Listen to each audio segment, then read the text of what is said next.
Thank you for joining us today, ladies and gentlemen. Today's guest is Colonel Mike Barton. Colonel Barton enlisted into the Illinois National Guard as a private at the age of 17 into a unit that he would someday end up commanding. He achieved the rank of staff sergeant before receiving a direct commission to lieutenant. He did 3 tours of duty in Iraq, was awarded 2 Bronze Stars and a Purple Heart, among many other awards. He graduated from the Illinois State University with a degree in agriculture engineering technology.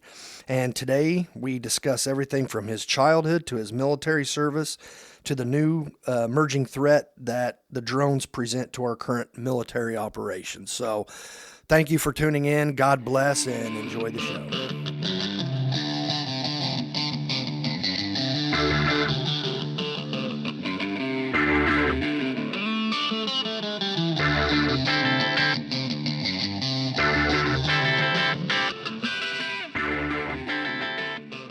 Colonel Mike Barton, thank you for being here today, sir. It's good to see you again. It's been a while. Yeah, Mr. Rueff, appreciate you having me. Yes, sir. It has been a while. So yeah, hopefully this goes well. Now we have to give a shout out that there is a third person in the room today.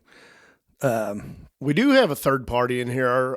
Our good friend Tim Prosser, old former 82nd All-American. And I'm hoping to get him on someday, maybe in the future, to regale us with stories of his adventures with the 82nd Airborne Division in Iraq. I'm sure you'll be able to do so. I think, he's along today, and he's going to see what happens here, and he's going to want to. Actually, you may finish recording this, and he may replace me in this seat, and you may keep doing it then. And I'm fine with that. Yeah. If that's something he feels like doing. If you guys got time today. Now, did you bring any guns? We had talked about possibly doing a little. We did. Listen, I carry guns with me everywhere I go. So, I brought obviously my side piece, and I've got a couple with me. But if we don't end up shooting, we don't end up shooting. That's fine. Okay. Now, do you hunt? I do.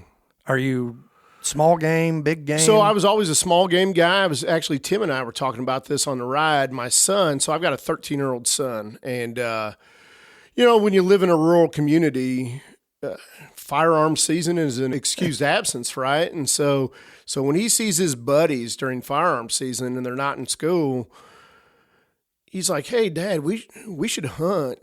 And I said, "Yeah, I'm all in." So he's got a really nice crossbow that a buddy of mine gave to me, and he's got a 350 Legend. So we're going to do youth season this year with him, and then we're going to get out and do some bow as well. So Wyatt took a deer with a 350 Legend, I want to say a couple years ago. And it's funny because for years, Illinois was a shotgun slug only state. Right. And I was one of them that went to Springfield, meeting with the legislature, trying to get a lot of these laws changed. And so now we've got it. We can hunt with straight walled cartridges like a 350 or 400. And up where we hunt, it's tight country. And I'm back to slugs. Really? They just do so much more damage. Yeah. Compared to your center fire. And I've got nothing against the rifle rounds, but although I do want to take one with a 45-70. Oh, that'd be fun. Yeah. That's one that I want to use. Have you ever done anything out west, like distance shooting or that antelope up there? Okay. I shot him 350 to 400 yards, and it was funny because I'd always read that. I'm a big fan of Colonel Jeff Cooper, and I read a lot of his books and his stuff, and he called it the Kugelschlag, which is the smack of the bullet. You're shaking your head. Yep, I'm tracking. Yes, sir. Yeah, and I had never heard that until that antelope was the first animal that I ever took that I heard my bullet impact because it was far enough away. Wow. Yeah, we just don't get that around here. No, we don't. That's fun. Now, where did you grow up? So I grew up in Northwest Illinois. But your accent tells me that. Yeah, right. I've got half my family's from the South, right, Arkansas, and I probably favor that side a little bit more. Mm-hmm. And so, that's probably where that all comes from. There's videos of me as a kid, actually, And my dad, this is up in Sterling, Illinois, and my dad lived out in the country, and there was a creek, the Elkhorn Creek, and it was just down the road from where Dad lived. And there was a road, Cap Road, and I remember there was a video when I was a kid, and I'm wearing my mullet because we were mullet kids. Oh, yeah. And God bless the 80s. And Dad was doing something out in the garage, welding, whatever. And I'm bugging everybody, right? Because I want to fish. I love to fish. And I was like, Dad, let's go fishing. I know this place down on Cap Road, right on the creek. There's catfish everywhere. And you can hear it then, right? I was about 12 at the time. And when I graduated high school, my dad and my stepmom made a video of me. I call it follies. They may call them highlights. I don't know, right? But it was all things of me growing up playing baseball. My dad had a camcorder before they were cool, right? Right. And so he'd videotape us boys. I had 3 older brothers growing up, and so he'd videotape us playing football in the backyard, playing baseball, all the stuff. He'd videotape some of our games, and so they caught that. It's a long way around to how I sound, but you can hear it back then, even when I was 12. So right. Yeah, spending a lot of time down in Arkansas, and if you'd hear my grandpa, everyone else, just some of the influences, right? That's just what I took to. We had talked, I don't know, a week or two ago, and you had discussed your grandfather. Did you come from a military family? So, yeah, I kind of think so. My mom's dad was a World War II vet, infantry. Interesting story. I'm going to talk it real quick. One, he's my hero. He's since passed almost 14 years ago now, but he enlisted in World War II and went through boot camp. And at the end of boot camp, they said, hey, you should consider being an aviator, maybe an officer, whatever. So he gets into flight school. Now, my grandpa can't see. He has to have corrective lenses, and they were thick. It's not like they were wearing readers or anything like that. And so he goes to flight school, and I think flight school then was, for them, was in Kansas maybe. I've got all of his old flight logs and all the write-ups from the instructor pilot and everything else. And towards the end of it, the instructor pilot's like, hey, I question his vision because of how he lands. And so it's really neat. I've got all that stuff, right, the history of it. And so he washes out of flight school because they figure out he can't see. They send him back through boot camp a second time. Oh. So he got 11 weeks of OSUT one time, or 12 weeks of OSUT. He gets to do it again. And then from that, then he's on a boat to England and getting ready to advance during World War II. Ends up as a prisoner of war, spends 6 months as a prisoner of war. He was captured, I think it was Thanksgiving night, 1944, if I remember correct. And ends up him and a British soldier that was a prisoner as well. Once they hear about either Patton's third or somebody advancing, getting close to Stalag 4B is where he was housed, which was the Germans. That was Germany's largest POW camp at the time, Stalag 4B. And so I went out and looked all of it up on the Library of Congress or whatever. And that guy was my hero. Did he ever talk about his time as a prisoner at all? That's interesting. So he had 3 daughters, my mom being one of them, obviously. And so he had talked to them one time about it. He said, I'm going to sit down. I will tell you the story this one time. And he had done some speeches. He'd done an interview with American Legion magazine at one point in time. They came in, interviewed him. It was a good story, but he keeps away from a lot of the stuff, right? Fast forward, I join, right? And I serve, and you and I are going to talk about that here in a minute. But I think he starts to get more comfortable with where I'm at in time and space and understanding And because now we have a nexus, we have another bond. He's not just my grandpa. Now we're veterans and everything else. Right after I come home for my first tour, I'd been injured, and he was the first phone call that I made when I got injured, actually. And so now we have a lot more comfortability there. And so he opened up, and actually we had a fish fry at his house, and it was just he and I. And on occasion, he'd like to have him a Killian's Red. And we had a 6-pack of Killian's and did a fish fry with the fried taters and everything else. And we sat and talked like men, and he told me a lot of his story, and it was just fast. I can't imagine the things that he went through as he told me about it. It's hearing that reminds me of my father. You said once you had come back, it kind of opened up. It was the same way with me. My dad had talked a lot about Vietnam as a kid. I had a lot of questions, and he would discuss it. But once I came back from the service, then I heard a lot of other stories. And even like the interview I did with Dad, those are the stories that don't go on the interview, the things that you don't talk about. Right. That, by the way, fantastic interview. Well, thank you. Yeah, I absolutely love that. That was the first one I listened to. Well, I appreciate that. Yeah. But yeah, I'm familiar with, it's like you're part of the club now. It's, so you went in at 17. 17. So you were a youngster. Yeah, right. So I've been in National Guard my entire career. I knew I wanted to enlist, not necessarily for benefits, more so because, again, there's a next. My stepdad was a Vietnam vet, so you asked about the military family earlier. So that's there. My brother had joined the reserves. One of our good friends was active duty, ended up as a 2nd Battalion Ranger, a good buddy of ours. He was trying to push me that way, but I wanted to enlist as soon as I could. Right. And I wanted to get into it. And so the National Guard had this thing called split option. And so my junior year, I go and I take the ASFAB and I finish, and I scored fairly well.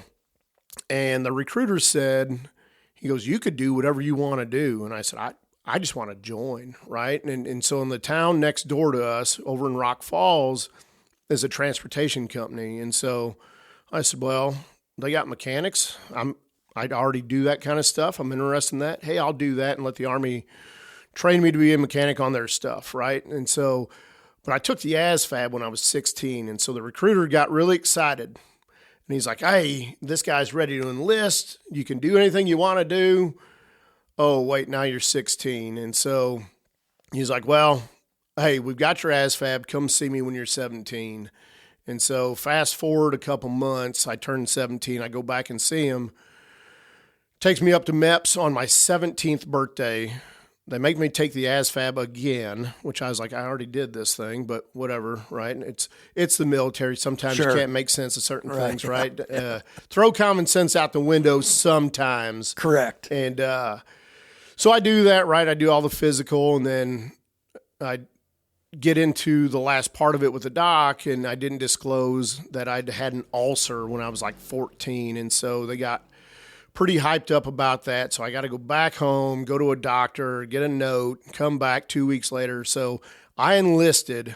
I have, other than maybe a major holiday or your own birthday, I have the easiest pay entry base date ever to remember, because I enlisted on 29 February 1996, Leap Day.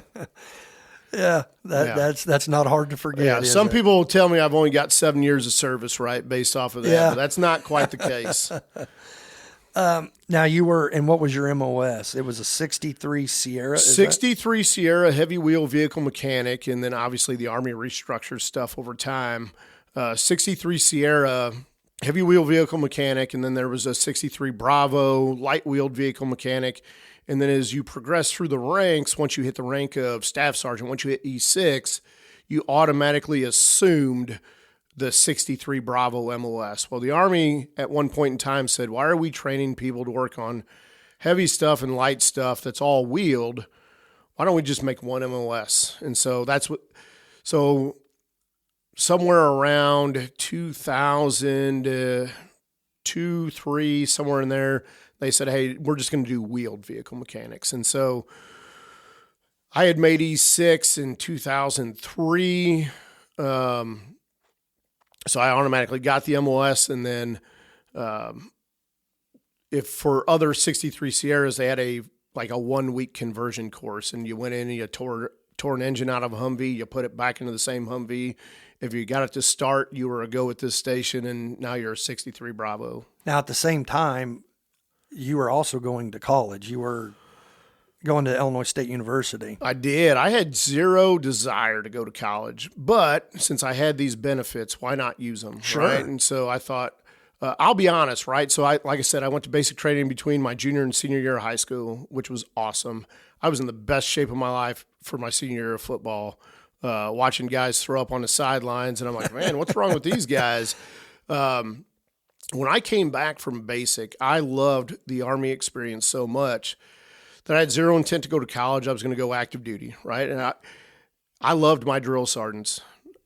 Now, where did you go? I went to Fort Jackson. Fort Jackson. So okay. Fort Jackson had all the wheeled vehicle mechanic stuff too. If you went track, you went to Fort Knox. If you were doing anything else, specialty mechanics was over Aberdeen Proving Grounds in Maryland. Okay. So I went to Jackson where they had all the wheeled stuff.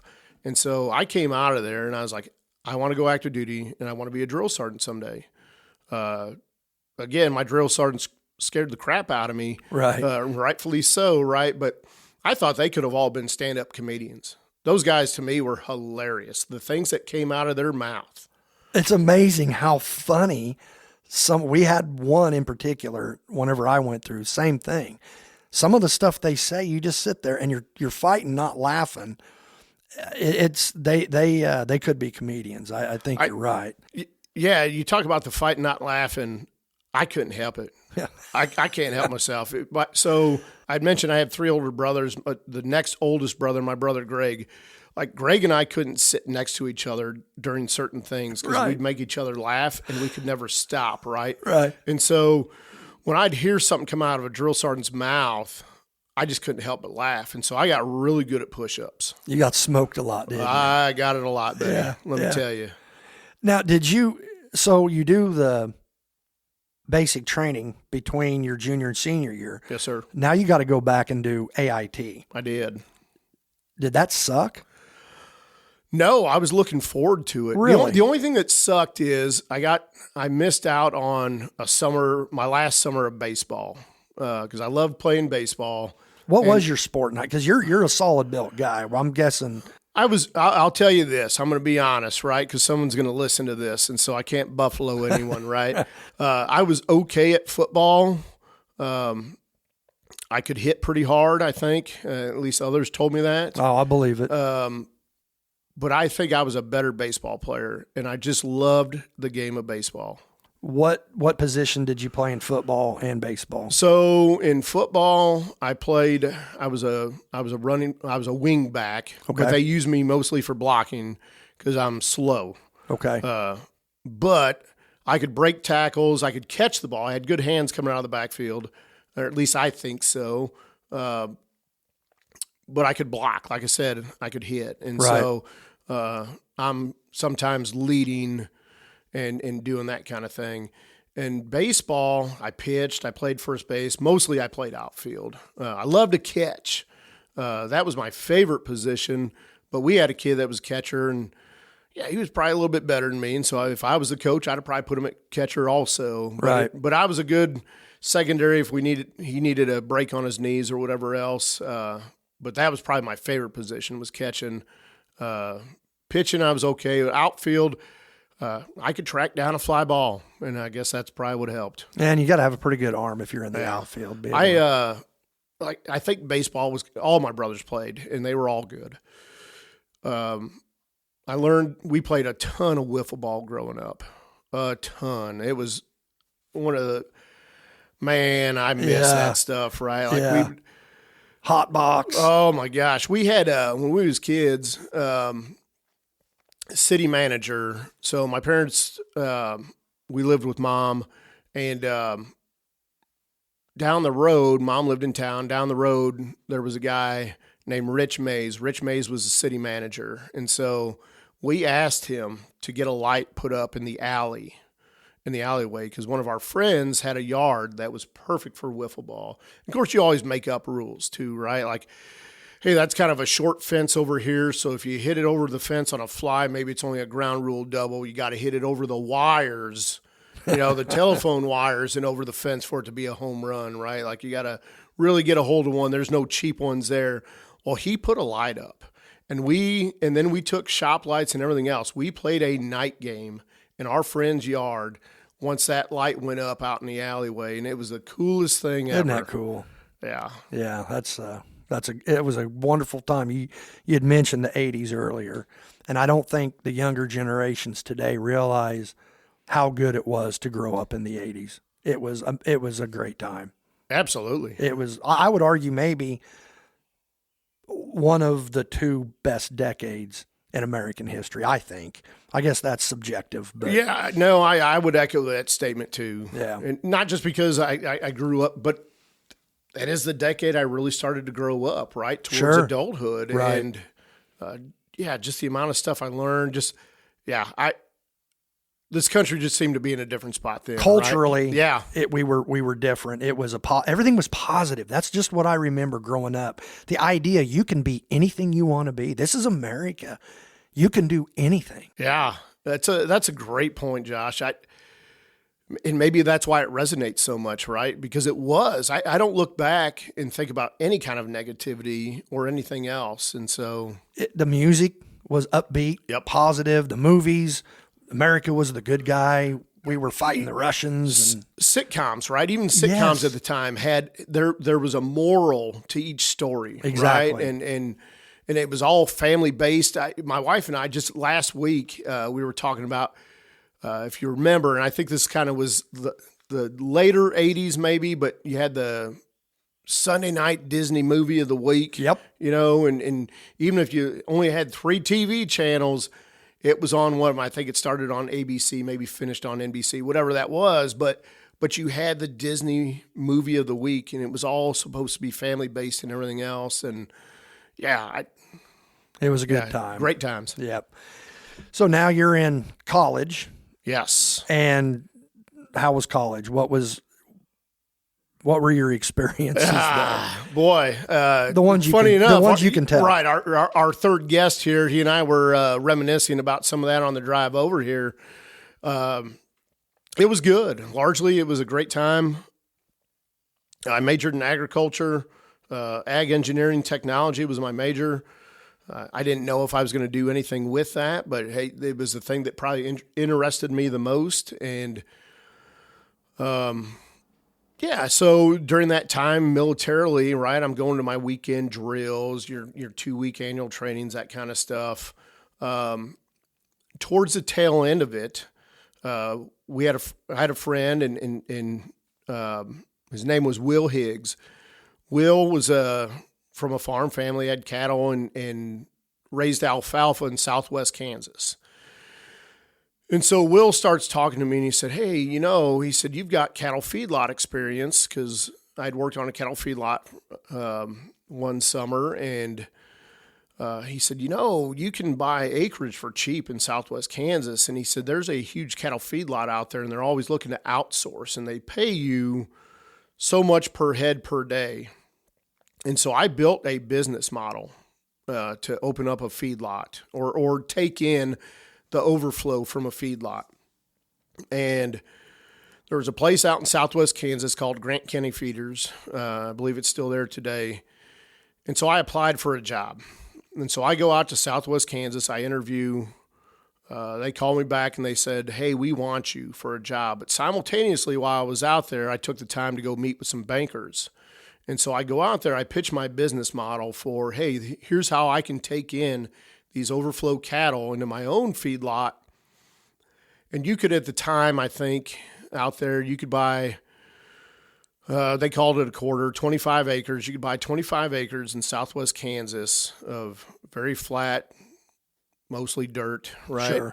Sure. For about $800 to $1,000 an acre, something like that, cheap, right? And so again, I'm turning into a feedlot and this taking in the overflow. the actual big feedlot would provide you the feed and everything else, right? You just had to supply the manpower and the space, really. And so in my business model, I could purchase in about 4 years, I could have 100 acres, all of feedlot, equipment, overhead, everything else, and I could start to turn a profit. I'd get past my overhead in about 3 years. And so I thought, man, and that's even including paying myself, right? And so based off of what they would give you price per head per day, you can fit so many cattle on this many acres. And the bank bought into it. They're like, yeah, hey, Mike, if you make it out here, we'll back you. And so Grant County Feeders calls me back. By the way, that was an interesting thing. So I pull up to Grant County Feeders, and I pull up on the side of the road, and there's just fences as far as the eye can see, but I stand up on a fence, and it was like looking into an ocean of cattle. I think they had something like 200,000 head, 175,000. It was insane. I'd never seen anything like it. It's crazy. I've been out there in Dodge City and out in that area. Sure. It is unbelievable. We think we have cows here. Right. We don't know. No. It was intense. And so Grant County Feeders calls me back and says, hey, we want to make you a manager. It's a 6-month training program. When can you start? And this is right about the time I was going to graduate, I graduated May 2001. I had another course I had to take, so I had to take one summer course. So I actually finished in August. So August 2001, I'm done with school. They want me right away, but I have somewhat of a conflict. One of my older brothers is getting married in November. To me, I was like, hey, congratulations, good on you. My mother would not stand for me to miss that wedding, right? Because all the brothers were groomsmen and everything else. And but I was ready to go. Here I am. I'm Southwest Kansas bound. I'm going to ETS. I'm going to get out of the Army, and I'm going to go be a cattle feedlot manager. And I call out to Grant County Feeders, and I said, hey, can I start in January? Because my brother's getting married in November. And they said, yep, no issues. We'll see you in January.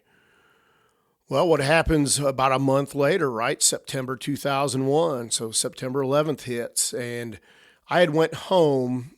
The unit that I was in had a maintenance shop because, like I said, I was in a transportation company. The maintenance shop in the back they had full-timers working there. Those guys were in uniform every day, but they were DOD civilians, basically what they call dual status technicians. So you have to be a green suiter. You have to be in to apply and get accepted in one of those jobs.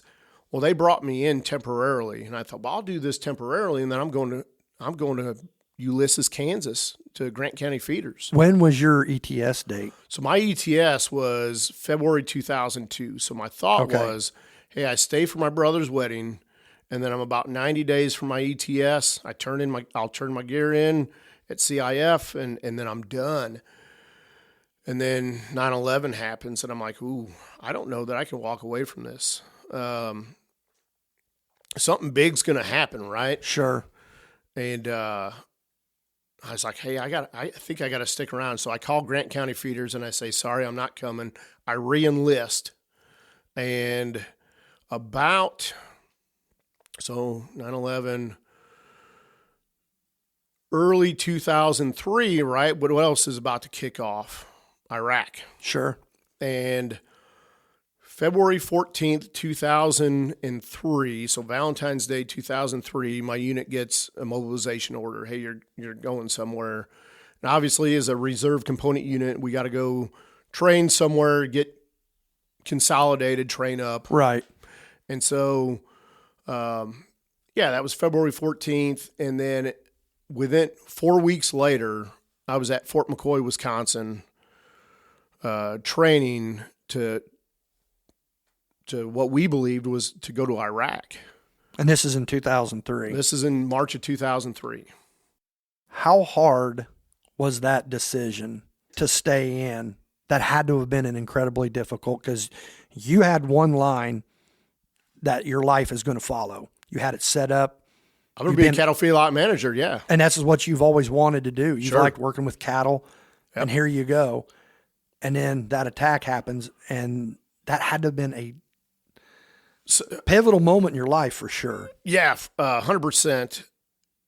It was a difficult decision.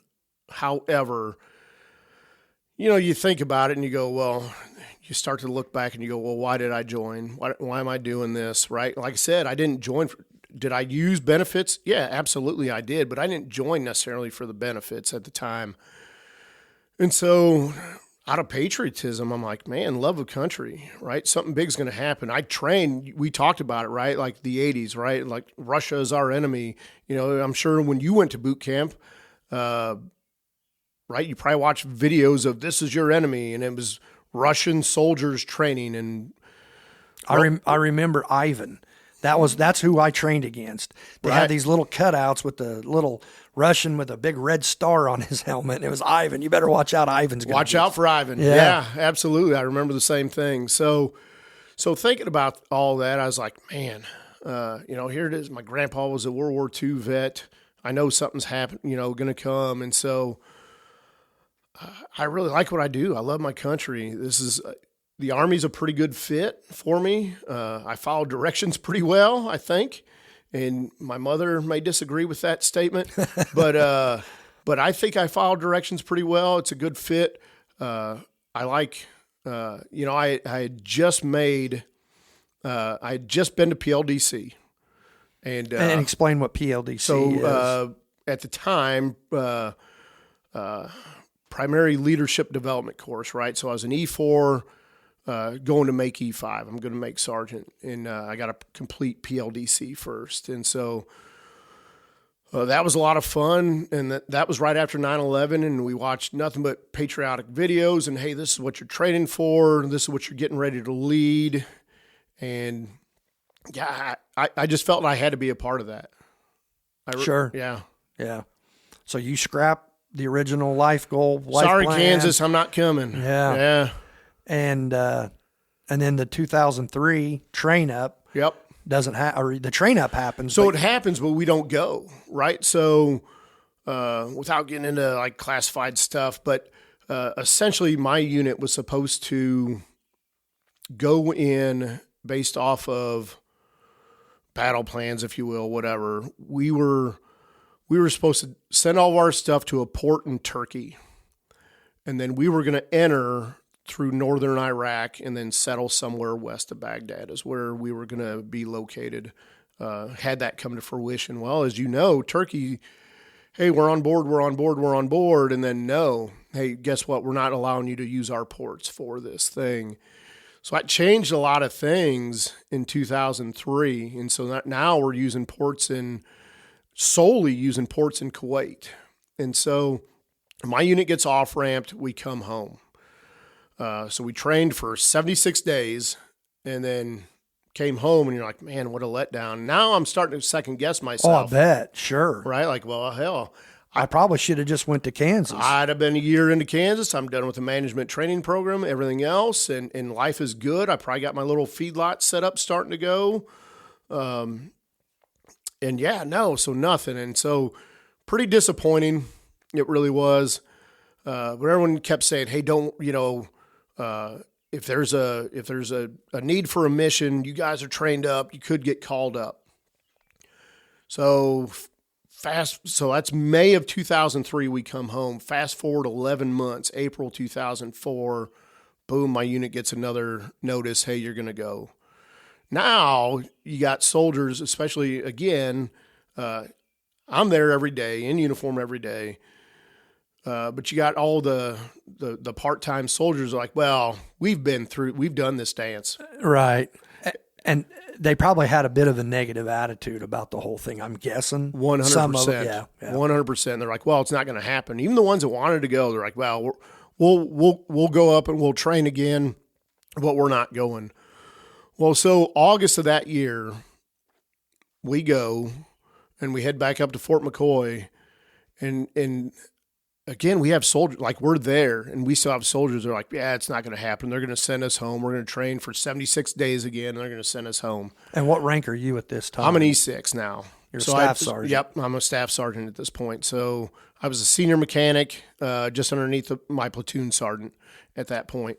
And we get to Fort McCoy, and within the first 3 days, we're putting all of our equipment on rail cars. Ooh. Yeah. Had you done that the first time? We did not. So now my message is, as a staff sergeant, right? So I'm a leader, and I'm like, hey, it's happening. Right. This time it's a go. We're a go for launch.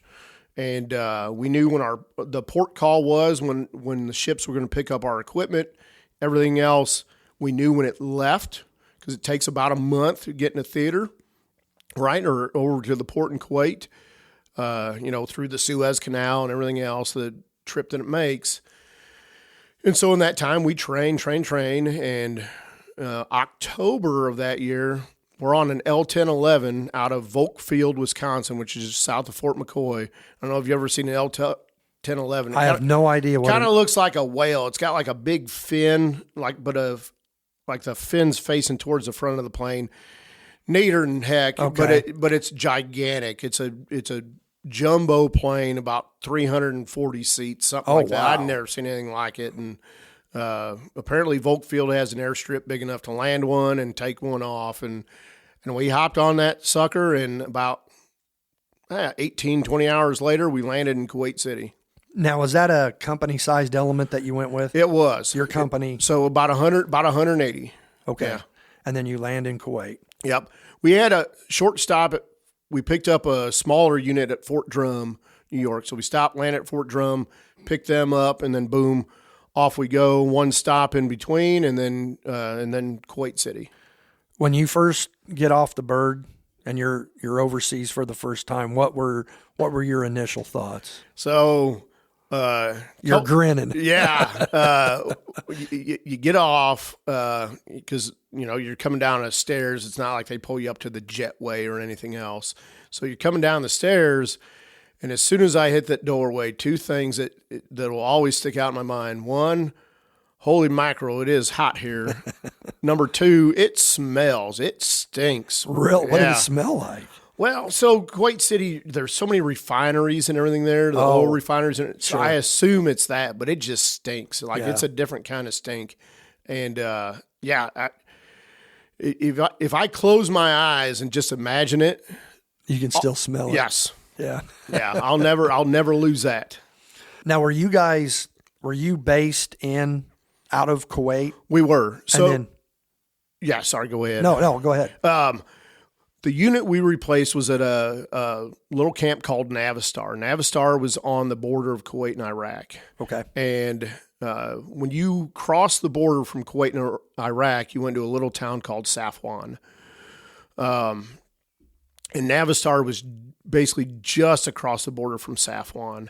But Navistar was getting closed down. So since Navistar was getting closed down, they say, hey, you're going to be permanently based at Camp Arif John Kuwait, which was a terrible place to be based because there's permanent party folks there, right? That was a duty station, hardship duty station for those active duty folks that were stationed there. But I was like, man, there's too much brass. There's too much stuff going on. It's too much like garrison. I thought I was coming to war, right? And so I don't want that. Navistar, at least it was remote, and it was all mission focus. And so I was kind of bummed that we ended up at Camp Arif John. So we end up in Kuwait at Camp Arif John permanently. And but the unit that we're ripping out with is still at Navistar. And like once all the units are ripped out at Navistar, then Navistar doesn't exist anymore, basically. Is kind of how that went. So what was obviously you're a mechanic. I'm guessing the main goal is to fix and repair equipment. Is that it? Did you guys do vehicle recoveries? Did you go up into Iraq or? Yeah. So we were there for about 9 days, and they're like, hey, we got to start the battle handoff process. And I think the unit we handed off with, I think it was the 14, if I remember right, it was the 1487th. It was an Ohio Guard unit. And so about 9 days in, they're like, hey, you're going to start. And so we do what we call left seat, right seat rides. And so they've got one person in a truck. We've got one person in a truck. And in our mission, and we're moving stuff from port to wherever in Iraq. And we'll get into that probably here, I'm sure, in a little bit. But so we'd pick stuff at a port and take it to wherever it needed to go in Iraq. But most of our lift was accomplished through third country national drivers that were part of contracts. So think KBR, that kind of stuff. And so we were really more escorts to them. So we would run our own tractor trailer assets, but we'd run our own convoy protection platforms, gun trucks, whatever you want to call them, right? You were providing the security, basically. Yeah. Okay. Yeah, they provided most of the lift. We would do some of it, but they did the bulk of it, really. Those contractors did. And so 9 days in, hey, we've got a mission that we're going to start left seat, right seat ride. And my first sergeant, who was also my full-time boss in the maintenance shop, and he's also our company first sergeant. He said, hey, I need you to go on that mission. I need one of my trusted, he was on it as well, but he's like, hey, I want my trusted agents on this because now we're going to start training our own folks, right?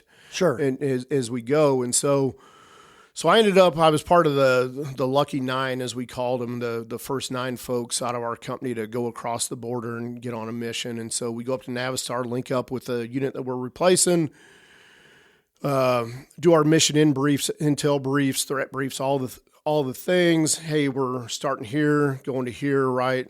All the rock drills, everything else, right? The rehearsal concepts. And the next day, we're across the border into Iraq, and very surreal, right? Like here I'm in Iraq, right? And everything we trained for, like, could be threats all around you, everything else. I've never experienced it, right? So it's like walking for the first time as we go across the border, and my head's on a swivel. I don't know what's going on. Oh, I can only imagine. How long had the war been going on at that point? So I think we started the campaign in March of 2003. So this is October 2004. So we're almost 18 months into it.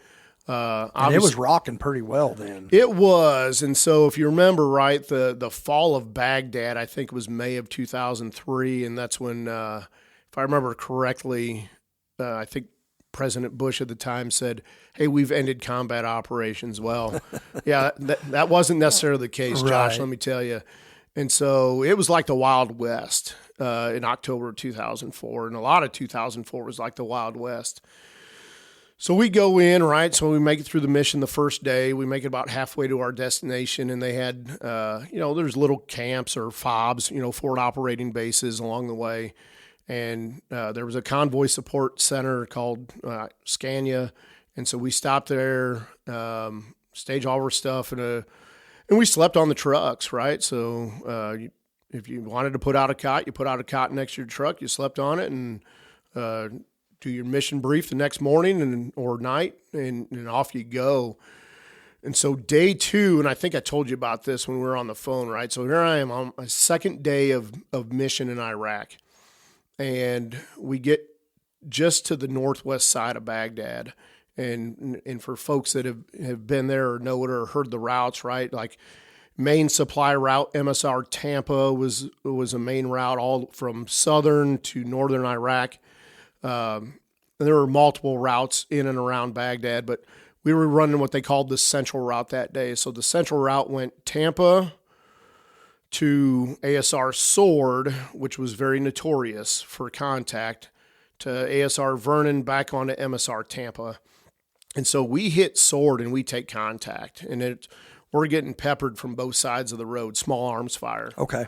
And so we return fire, and this was neat because, everyone thinks, well, Iraq, it's all desert, and there's a lot of that, right? But when you get to some of the built-up areas, especially Baghdad, you wouldn't tell the difference between Baghdad and Chicago, right? Like there's somewhat of a skyline, there's clover leaves, there's everything else. And so on a clover leaf just above us, as we're taking fire from both sides, and like I said, we're returning fire, here comes a Bradley, and a Bradley opens up their guns. 50 cal. Oh my gosh, it was beautiful. Yeah. Big fan of the Bradley, let me tell you now after that. And so, that threat gets suppressed. Well, we come down out of the clover leaves and all those interchanges that I mentioned. And at the time we're running during the day, well, Iraqis, they still have commerce. They're still trying to do their thing, trying to do their job. So now you're intertwined with all the civilian traffic and everything else. That has to be a nightmare. Oh, that just sounds terrible. Your heart doesn't ever stop, right? Like, because who's a threat, who's not, you don't know, right? Everything we train to do, there's way too much to take in. So your sensory, it's just overloaded. That just seems so crazy to me to sit there and to think about the way you describe how big, I don't know how big Baghdad is, millions of people. Right. And like you say, they're not all armed up against us. Most of them are just getting up, going to work. I can't imagine that threat. So there you are in the middle of people trying to get to work. Yeah. Like any big, large city anywhere in the world, but they might be bad guys. Yeah, they might not be. You don't know, right? And so we come off the clover leaf, and it's, again, if you've ever been to a big city and you've gotten into a traffic jam, that's what it looked like. Well, we want to keep busting through. We've got 60 trucks, right? 60 trucks with cargo that we need to get to a location for various reasons, right? And so now we got to start clearing traffic and pull traffic control point operations and things like that. So one of our Humvees goes, one of our gun trucks goes screaming up, and then we're bounding kind of like, so think of what is, 3 to 5 second rushes, and that's kind of what we're doing, but in trucks. Wow. And so Humvee goes screaming up, a bus pulls in front of it. And so it's either going to rear end this bus or you got to make an evasive maneuver. So they do, and I'm watching it, right? So I've got eyes on this thing. So they try to evade, and then that Humvee, so they veered. When they veered, that Humvee hit and just started rolling over. I think I saw, if I counted correctly, I think it rolled over about 4 times completely. They wrecked. Yes. Okay. So they veered out of the way of the bus, but they're moving at a high rate of speed. Humvees aren't generally made for that, right? They were made for, you might get them up to about 50 miles an hour, and that's comfortable. We're trying to run these things at about 70, right? And it's not natural for a Humvee to do that, and it's certainly not natural for a Humvee to make quick maneuvers. It's not a sports car, right? Yeah. And so they try to evade, and like I said, I think I counted 4 times that thing rolled over. So now we got a big problem. We had just taken contact, and now we've got a Humvee laying on its top with 3 occupants in it, right? And so I was in. You'd mentioned about maintenance and doing recoveries earlier. So on every mission that we sent out across the border, we had maintenance assets, right? Be it a wrecker or be it what we called just a maintenance bobtail truck, right? So I'd be in a semi with tow bars, toolboxes, parts, whatever we could carry. And believe me, we would load that thing for bear. Because you never know what you you're don't know. Sure. And when you're traveling away from your comfort zone, from the base that you live at, trust me, believe me, they treat you like transients everywhere you go. Even though we're the same team, we're not the home team when we get to another base. And so that was always interesting too. You find out who your friends are real quick. Sure. And so we would, navigating base to base. So I'm in a maintenance bobtail. We speed up, get up there. Well, now we got to pull security because, again, like I said, there's traffic all around us. And, oh, by the way, there's interesting thing about Iraq, and Tim, you're probably going to laugh at this in a second. You could be in the most remote location. If you stop a convoy, a 60-truck convoy, I don't know where these people come from. I think they uproot out of the sand. I'm not sure. But all of a sudden, if you stop a convoy, even in a remote area, people are on top of you in no time, like asking for food, asking for water, whatever they can get. They might try to pilfer stuff off your vehicles because we carried fuel cans and things like that. And so you just never know. As we roll up, we pull quick security, our technique at the time was, hey, whatever element of the convoy can push forward, they push forward as long as we have enough security assets to do what we're doing. And so we pulled 360 security. Myself as one of the senior ranking guys on the ground, I'm like, hey, I need, 4 corners, right? Give me 4 corners, security, sectors, pointing out sectors of fire. A wreck on a major thoroughfare like that in an American city is a pain for firefighters, police to try to clear, let alone I can imagine what it's like in a combat zone. It's a little, it's harrowing. Yeah. I can only imagine. Yeah. So, and again, mind you, this is my second day in Iraq. So I'm I'm not a seasoned veteran at this point. I'm day 2 guy. Right. Going, man, what do we do? But we trained for, as you know, Josh, in the Army, we trained for everything because the variables on the battlefield are infinite. You never know what's going to be thrown at you. And so we get security set, we get the guys pulled out. One guy's really, he's in a bad way. One guy's arm was pretty mangled, and so we call up a medevac, the old 9-line medevac, and they're like, "Yep, we're 7 minutes out, right? So you're 7 minutes of pulling security. In that 7 minutes, though, I still have work to do because I got a Humvee laying on its, on its top, and so I got to get that thing. So I rigged it up with chains, and the guy that, again, like I said, we're doing a left seat, right seat ride. So my Ohio counterpart, he's at the wheel. I hook everything up. We get the Humvee flipped over. I get the tow bar hooked up. Of course, we wrecked all the tires and flipping it back over, as you could imagine. But Humvees had those run flats, and get the tow bars hooked up. Bird lands. We get our 2 guys on the bird, and boom, we're back rolling. And that's amazing. Yeah, it was that interesting. kind of speed to do that. You said 7 minutes out, so you're talking 15, 20 minute total, probably. Oh, 15 would, probably at the longest. That's incredible. Yeah, it was, but it's amazing when you're in that kind of situation how slow time seems to go. Seconds sometimes seem like hours. Yeah.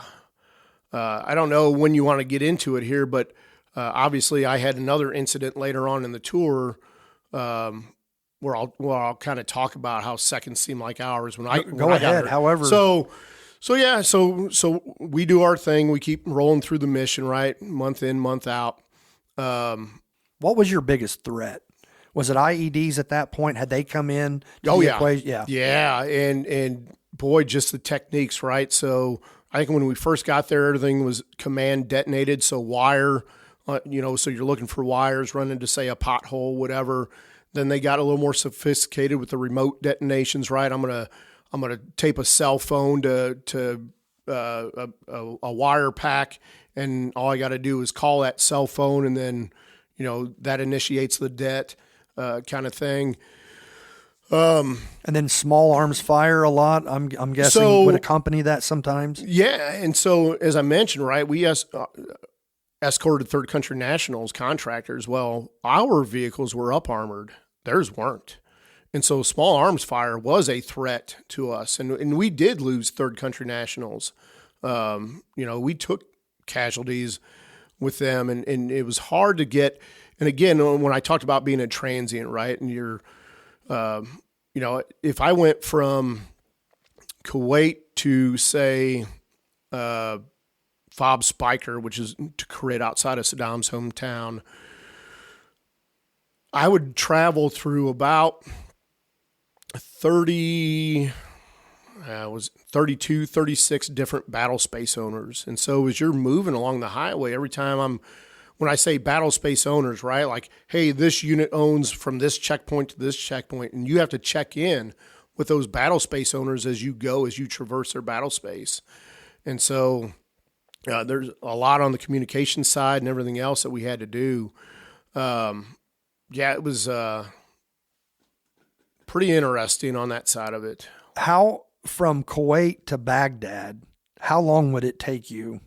And I'm guessing you guys are what exactly are you carrying? What are you supporting whenever you're running your mission? So sometimes we were moving sustainment products, right? Food, water, ammunition, you name it, right? Anything to sustain the force, medical products, But we moved a lot of deploying and redeploying units as well. And obviously there's, one of the surges, is if you remember, hey, we're going to surge in Iraq because we think we're about there and we think we're about done, but we're going to surge our presence in Iraq. So we bring in more people, more units.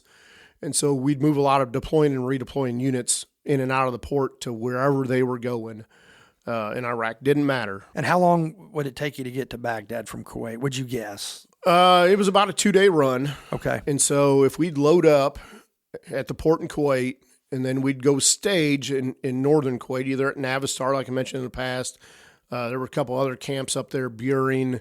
When they built a new route, we stopped going through Safwan at one point in time, and they opened up what was called Kabari Crossing, which is still there today.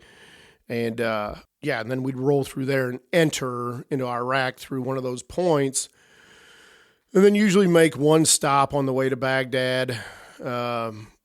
Hours-wise, if everything was rolling and everything was flowing fine, we could make it to Baghdad. Our first stop, like I mentioned, the Convoy Support Center. If we went to Scania, from the time we crossed the border to Scania, 5-6 hours maybe to get to there.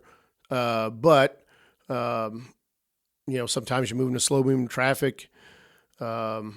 Sometimes other convoys had priority based on what they were hauling or whatever else. So you might have to slow down, pull over, do whatever. And then again, think about, like I said, there was a pretty good, almost interstate type structure going to Baghdad, but it had been blown up quite a bit. Right. And so you would cross over. So imagine going down the interstate today, and I'm heading north on Interstate 55, but all of a sudden Interstate 55, there's a quarter mile of it that's not there anymore because it's been blown up or whatever else. And so you'd have to cross over into the southbound lanes to keep going north, and then you'd cross back over. And so things like that would kind of delay us a little bit. How often would you say you guys were taking contact? Was it something that happened? Was it rare? Was it frequent? I'll tell you, in 04, 05, and maybe it was just me. I think after a while, no one wanted me on their convoy because I think I was I was Were you a bullet magnet? I was the ace of spades, brother. Yeah, I was the bullet magnet, and so I'd mentioned that first convoy, right? The taking contact, the Humvee rollover. Well, we get to where we're going, which was a place called Anaconda, later called Joint Base Balad, which is about an hour north of Baghdad. Coming back out of there, there was an RPG that went right in front of the truck right in front of me. An RPG went right in front of it, hit a building, and, of course, obviously, kaboom, everything else. And by the way, interesting fact for those that don't know, what you hear in the movies of an RPG, the shh, no, it doesn't do that. Look at an RPG one time. There's fins on the back end. That thing flutters. So it makes a fluttering sound. And then believe me, it is very distinct and unmistakable when you hear it. Really? So you can hear it coming at you. Oh, yeah. And that flutter is, and it's loud and it is very pronounced when you hear it. So, sorry, I'm getting all over the place here. No, but you're fine. So I'll fast forward, I guess, to, like I said, missions keep going here and there, and you mentioned the contact, and it's not every day. Listen, I tell everybody, I think I have lived in fear or seen fear maybe a handful or less of times. Not every day was like that, but you just don't know, right? It's the constant unknown, I think, the heightened awareness every day and everything else. Some days were great. Some days were like, man, I'll tell you, Josh, that I'd mentioned that there was different routes around when we were traversing Iraq. And so how long does it get to Baghdad? Hey, about 2 days. But really, if I were to drive it straight through, if everything went well, I could probably be there in about 10 hours, right? Okay. 9 to 10 hours. Realistically. And so if we had to go past Baghdad, there were multiple routes. I had talked about the central route earlier, which is at Tampa. There was an eastern route and a western route around as well. And the eastern route, if anyone's ever heard of Muqtada al-Sadr, right? At one time, his dad was a big cleric in Iraq, and there was a place called Sadr City, kind of on towards, if I remember right, the southeast side of Baghdad there. Well, our eastern route, we skirted Sadr City. And boy, I saw some stuff there, and maybe I'll get into it here in a little bit. But to get to that point on the eastern route, you crossed over a floating bridge. There was a bridge that was there that had been blown up, and so we put in basically a spanner pontoon bridge. One truck could go over at a time. And so northbound, southbound traffic, northbound had priority over southbound because obviously we were hauling something in, but it went through the Tigris River Valley. And I will tell you that the Tigris River Valley, I was like, man, Walt Disney would love to set up a place here because it is absolutely striking and beautiful. Date trees, olive trees, the groves and the farms around there. Picturesque. It's amazing to me as I'm sitting here listening to this, thinking about in a combat area and you're putting in bridges and how we're building up things that have been destroyed. And then you've got traffic control. South has that whole thing is so crazy. Yeah, you might wait, especially on that route where that pontoon bridge was. Like I said, we traveled in some big convoys, and so 60, 70 trucks, but we'd seen 100-truck convoys. And so if you were coming south on that route, you may wait there because it was one truck at a time. You may sit and wait for 3 to 4 hours just to get across the bridge. When you talked about, hey, how long does it take to get to Baghdad or how long, those are the things that always would delay us, if you will, right? And that's what makes some of the convoys extended time and everything else. So what you and I would look at normally is, hey, that's about a 6-hour drive here to there. Wasn't uncommon for that thing to turn into a 12 to 15-hour run because you might be waiting on the road for a suspected IED. You might be waiting and then now you're waiting for EOD to clear it. Again, variables on the battlefield are infinite. You just never know. And the worst thing is, and again, you're an old Army guy. I think you're an old 13 Fox, a fister, right? Yes, back sir. in the day. So, Yes, I hear it said often that number one rule of combat is, when mobile, stay mobile. When not mobile, get mobile, right? And so when you're sitting there, it gets hairy sometimes. Some of the bad guys that we'd face learned how to use mortars, right? And so if you're sitting too long, all of a sudden you get mortars walked in on you. And so, yeah, it would get dicey sitting there in some of those places. So fast forward, right? Like I said, the mission just continues to go. I'll walk you through the part where I ended up getting injured. So that convoy specifically, I went out. So now we've fast forwarded in February of 2005, we took a KIA. Like I said, we've had people injured. We've had enough contact, but like I said before, it's not all the time, but it's enough, right? It's a known quantity, what we're going to run into on the western route that we would take. So you'd go basically up to Baghdad. So you're heading north, take a left, head west, and then you'd head back north and you'd skirt around Baghdad and everything else. And then, you'd end up back on that main supply route, Tampa, that MSR Tampa.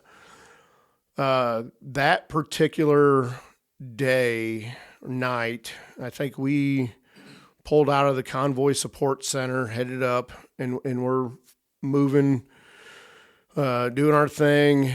And one of our company's convoys was right behind us. So we pulled out. 30 minutes later, they pulled out. They were heading to a different destination than we were, but we're all taking the same route to get around Baghdad. We get into where we were going, to a place called Taji, which was just north of Baghdad. And I was actually gunning. I was on the 50 cal, and I was a truck commander of a gun truck on that mission. And also, because I'm a maintenance guy, so you're still required to do your maintenance stuff too. So Right. You wear a lot of hats, as you know, Sure. right? That's what we're forced to do in the military. So we get into Taji, and we're doing our download, our third country nationals. Everyone's doing their thing. And I'm kind of waiting up by what they called the movement control shack. So you come in a gate, right, and you got gate guards, and everybody ushers you in. And then when you go back out, you coordinate with the movement control team, and they give you your poll times and everything else, and they may give you any additional threat briefs and that type of stuff. And so I'm hanging out by the MCT shack because pretty soon the chow hall is going to open up. And what I'm going to do is I'm going to go get a bunch of to-go plates and then take them over to our folks, right? And so as we're waiting on that, PFC comes barreling out of the MCT shack, and he said, "I'm looking for Staff Sergeant Barton," or I won't say his name because he probably wouldn't want it said on this, but Staff Sergeant X, if you will. And I said, "Well, Sergeant Barton right here." And he said, "Hey, I need you to follow me into the MCT shack. You got to call back to your company." And I said, "Okay." And we had, as you know, the Army continues to grow. I've got basically a computer sitting in front of me, what they call a mobile tracking system, MTS, and then we had the Blue Force trackers and everything else. And so I found it odd, like, hey, come back and call your company. And so I get in, I call back to our company talk and get informed that the convoy that was just behind us out of our company got hit on ASR Golden, which was on that western route. 3 155 rounds tethered together, command wire det. That's bad. Yeah, and we lost one of ours on that, Sergeant Jessica Housby, God bless her. And then simultaneously, I talked about that left seat, right seat ride stuff that we do. Well, we were helping train a new unit that came into theater. So the driver at the time was from an Army Reserve unit out of Virginia, I believe. He lost a leg in that det. So we lost a soldier, KIA. Another one lost his leg. And so that happens. A month later, I'm back out on the road. This time I'm in a wrecker. Like I said, different packages, different hats, that type of thing. And so we're out in the wrecker, and we're south side of Baghdad, a place called Fob Falcon. And Falcon's not too far from the green zone. If you've ever seen the picture of the cross sabers, Cross Sabers is just down the road from Falcon. Okay. It's off a route they call Route Irish. And so we do our drop off at Falcon, which was, I won't go into that, but offline maybe I will. There's a funny story of we were moving some Marines in, and the Army commander on that post didn't want the Marines there.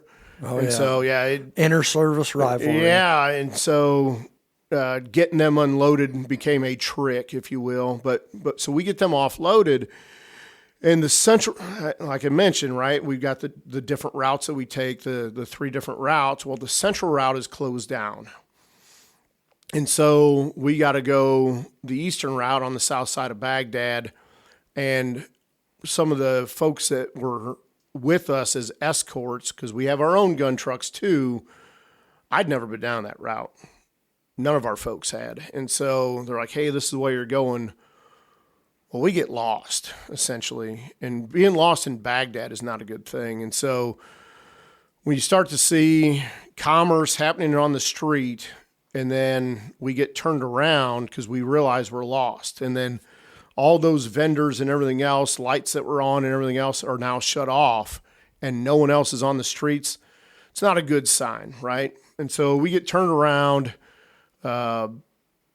Our escorts are like, yeah, we're not sure. We know we missed a turn. And so me and another E6, who was actually the convoy commander of this mission, he and I are on the radio talking to each other. And he said, hey, what do you, he goes, I know the central route is blacked out, but he said, what do you say? And I said, we know it. We know where we're going. Now being blacked out means that there's no route clearance in front of us. There's nothing, right? So it's really a shot in the dark here.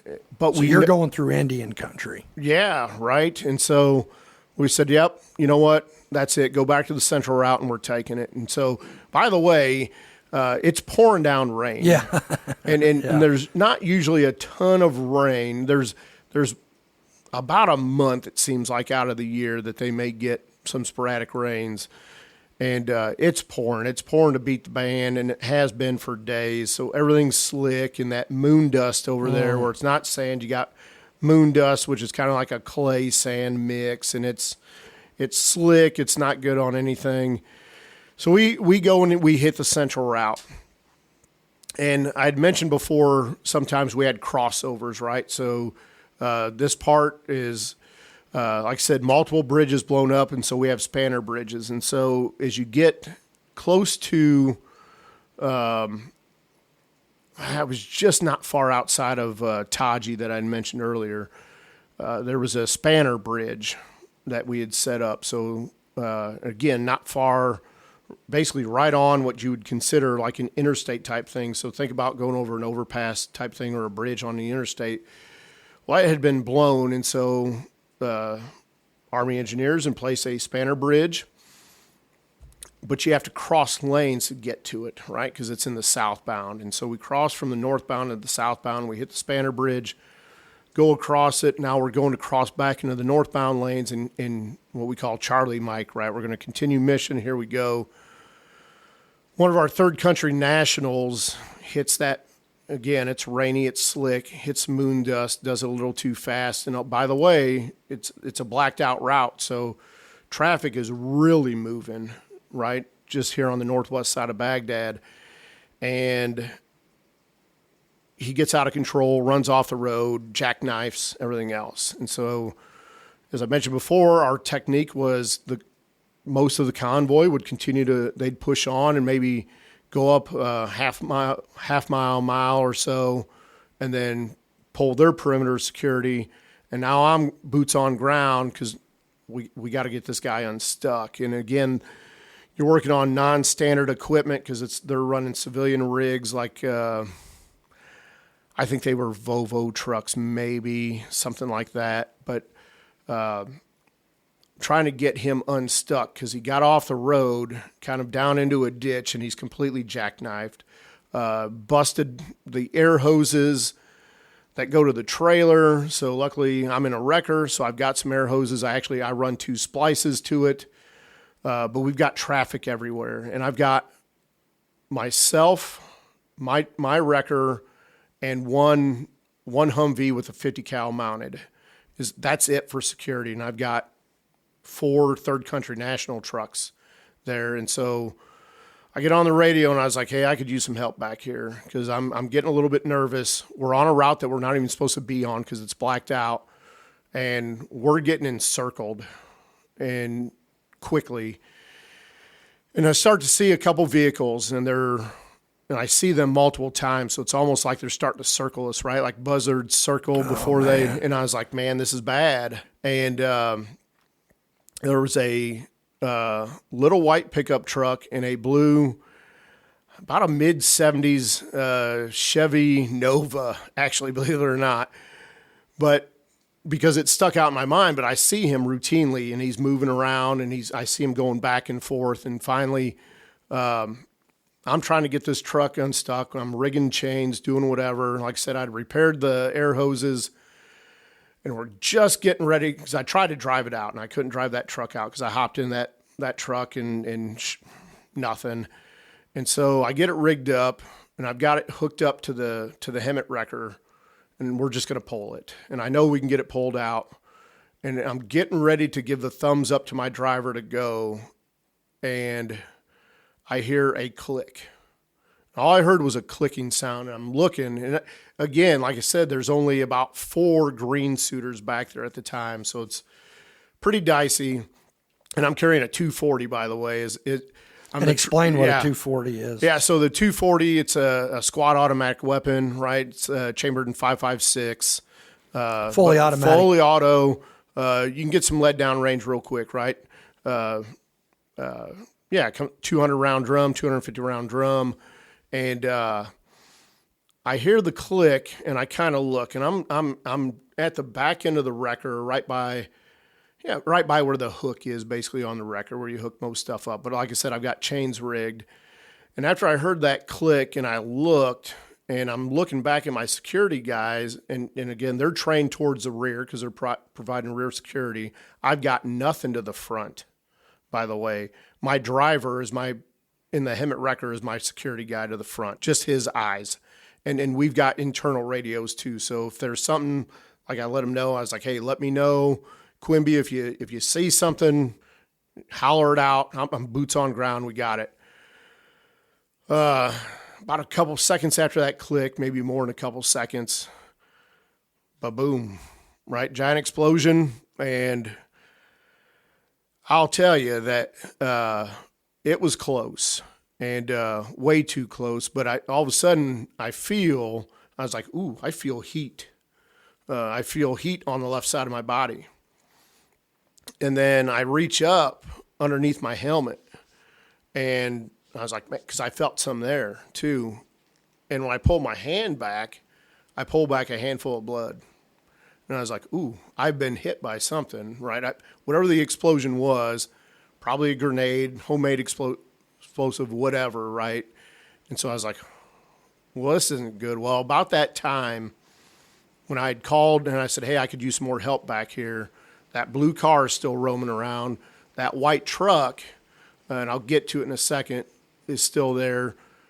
The gunner on the Humvee that was pulling my rear security, he turns with his 50 cal, and I hear one thump, and then he racks again, and he's trained on this white truck, and he thump again, and I was like, and in my head, all I can think is, one, I remember they didn't do a test fire at the test fire pit before we pulled out this morning, which I complained about. I was like, hey, whoa, what are we doing? Why didn't they do a test fire? Everybody else test fires before you go. So either their headspace and timing was bad, which is how you, as you know, calibrate the old MAWDs them too. You had the go and no-go gauges, and which never miss. And I said the only other thing that I thought is he's got it in single shot mode and doesn't have the butterfly locked in, which is, the trigger for that basically. So he's either in single shot mode or they didn't do the go, no go in the morning. So he's shooting one round at a time. One round. Okay. And so here comes our internal Humvee gun trucks, and they fix on that. And so I'm now kind of back with it, because I'll tell you that the concussion and everything else, right? Like I notice the blood, I call, hey, we've got contact back here, everything else. Well, here comes our guys. And they were fixed on that white truck.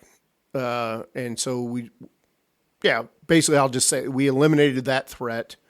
And then the blue car come back around, and then that threat was eliminated also almost simultaneously. So, yeah. Did you realize, I'm trying to get into the mind of boom, you're hit, but you have immediate threats to deal with. At that time, did you know how seriously you were hit? No idea. Because again, you got to deal with what you got going on the ground, right? So this happens. We still don't have that truck pulled out. And so threats eliminated, or at least we feel so. So then I give the motion to my driver. We get that truck pulled out. But now one of my third country nationals had been hurt also in that blast.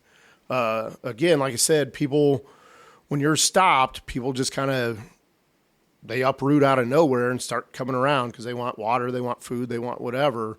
There were two little Iraqi kids also in that scene. So I went and checked them too to make sure they were okay.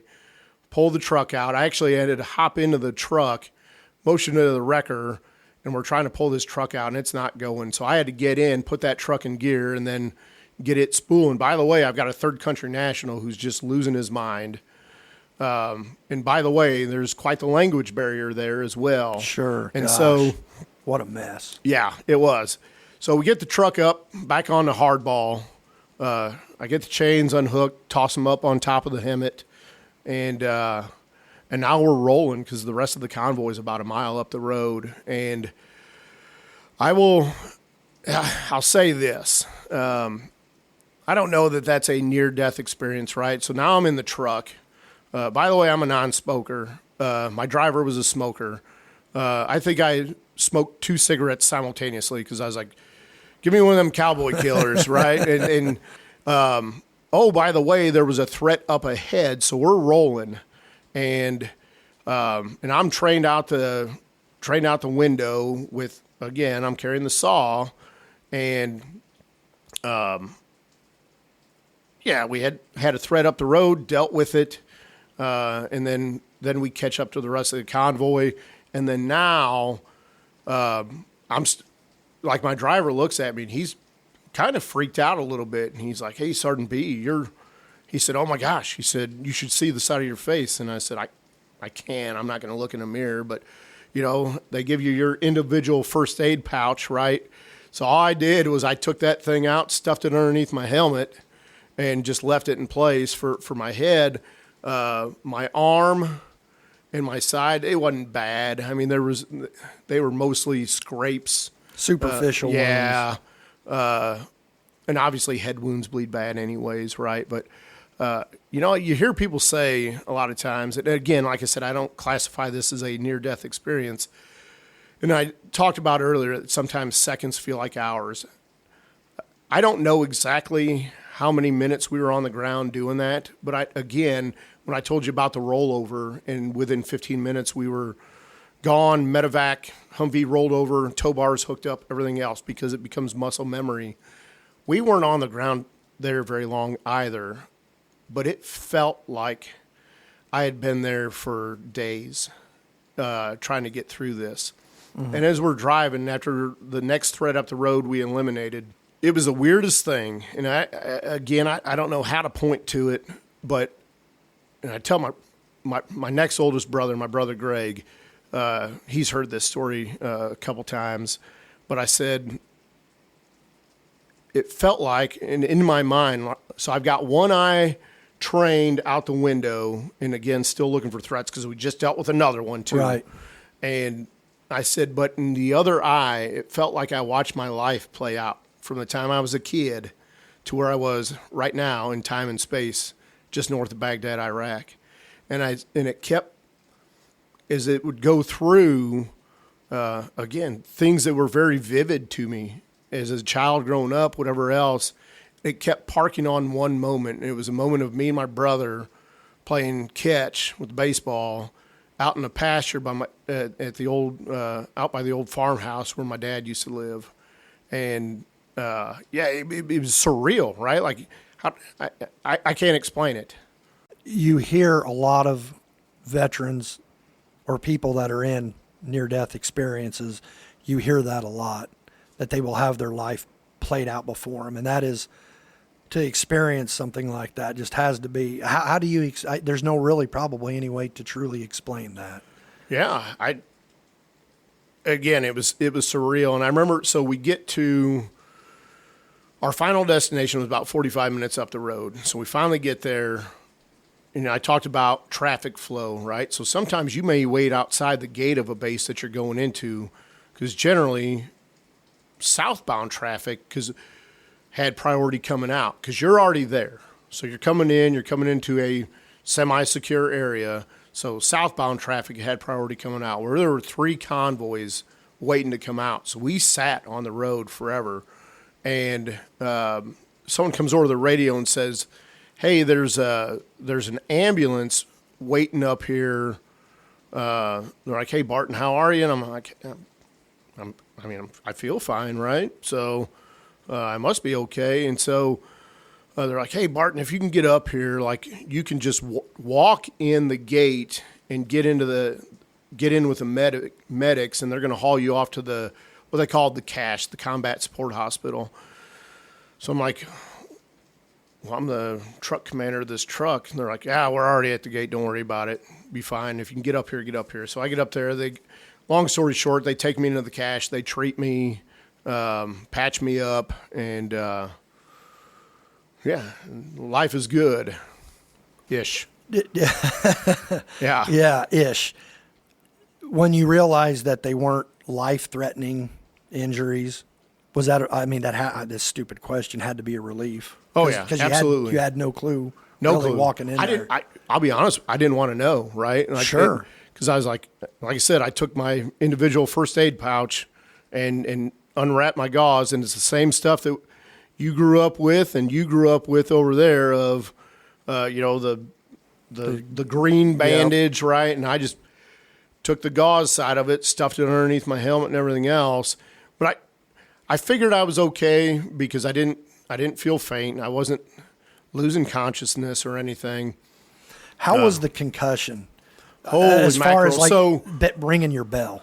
Man, so it is. I'm glad you brought that up because I meant to mention that. It is almost exactly, again, and I don't like Hollywood and how they over dramatize stuff or sometimes under. It is almost like you think of.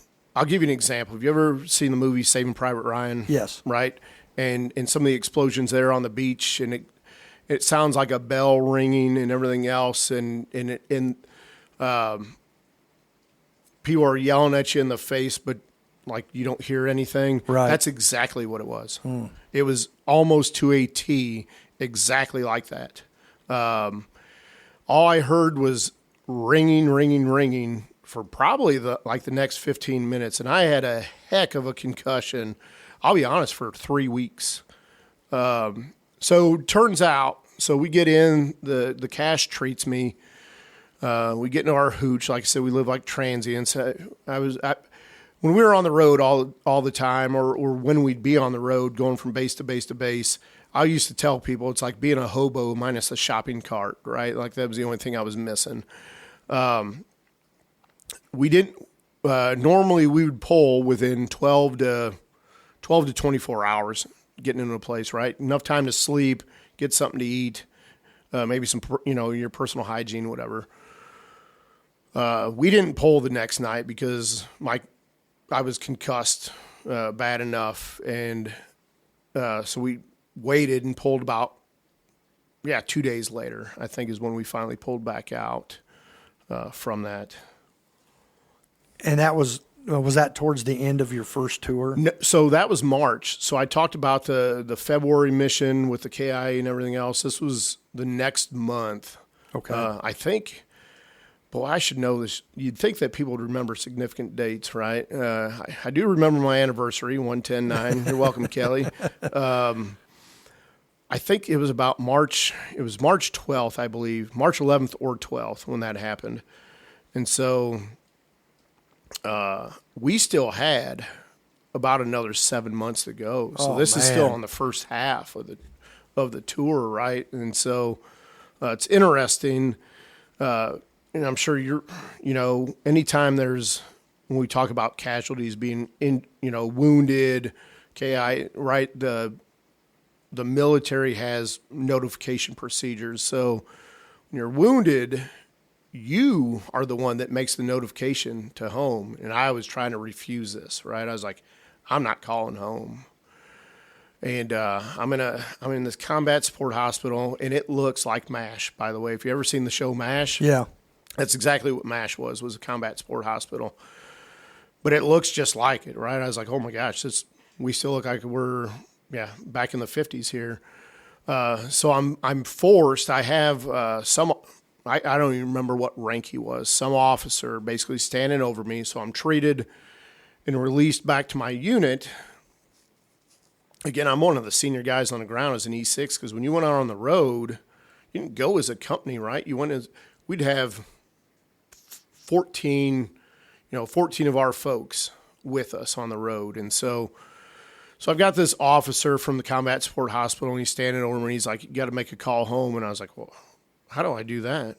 And I said, do I need a calling card? And he's like, no, here's a book with all you can call a base back home, and an operator will get on, and they'll tell them what you're doing, and they'll connect you, right? And then you give them the number, and they call. And so that's what I was talking about earlier, was my first call went to my grandpa, my mom's dad, the one that was the POW in World War II. And he was really taken back by it, which I was surprised. I thought he would Old be war like, vet. yeah, hey, yeah. I got it. But again, I'm grandson, right? That would be horrible. Yeah.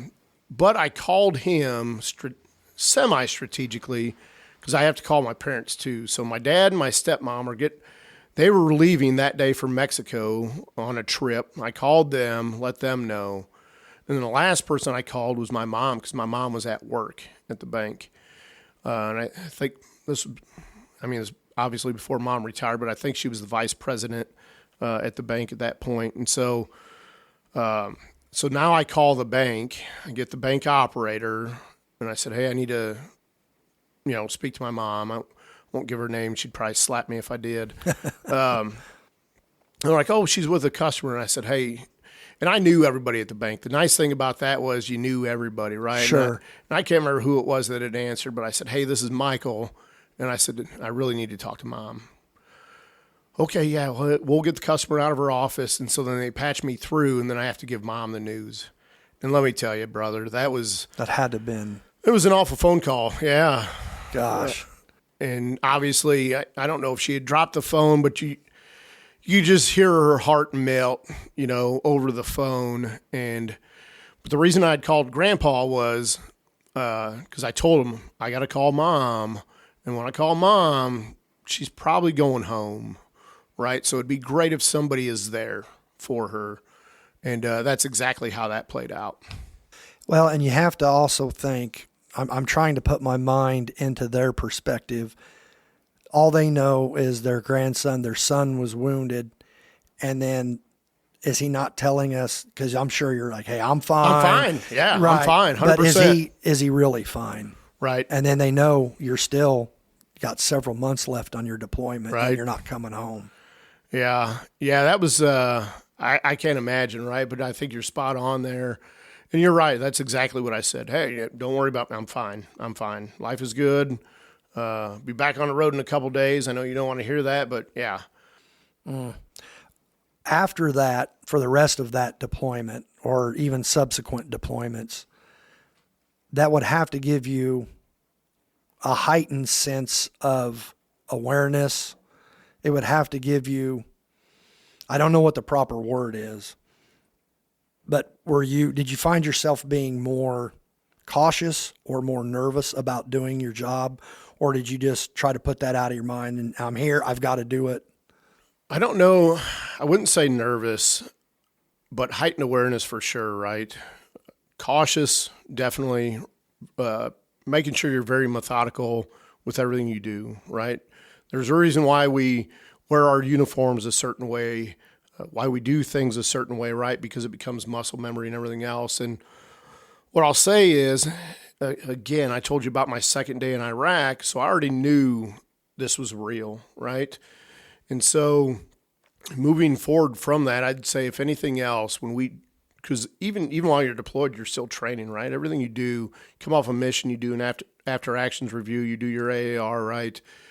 Hey, what didn't we do right? And we train to make it better. We figure out ways to mitigate the things that we did or didn't do right.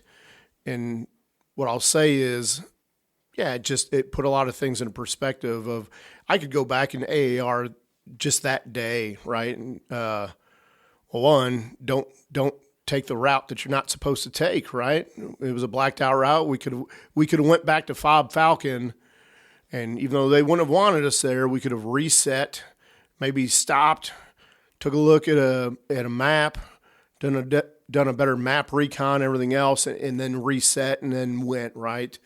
But we didn't do that, and so you question the things that you don't do, and I think more than anything, that was something that came out of that for me. And then you mentioned subsequent deployments. That's how I prepared, and that's how I continued to prepare soldiers when I deployed as a company commander with that same company. By the way, I came back years later.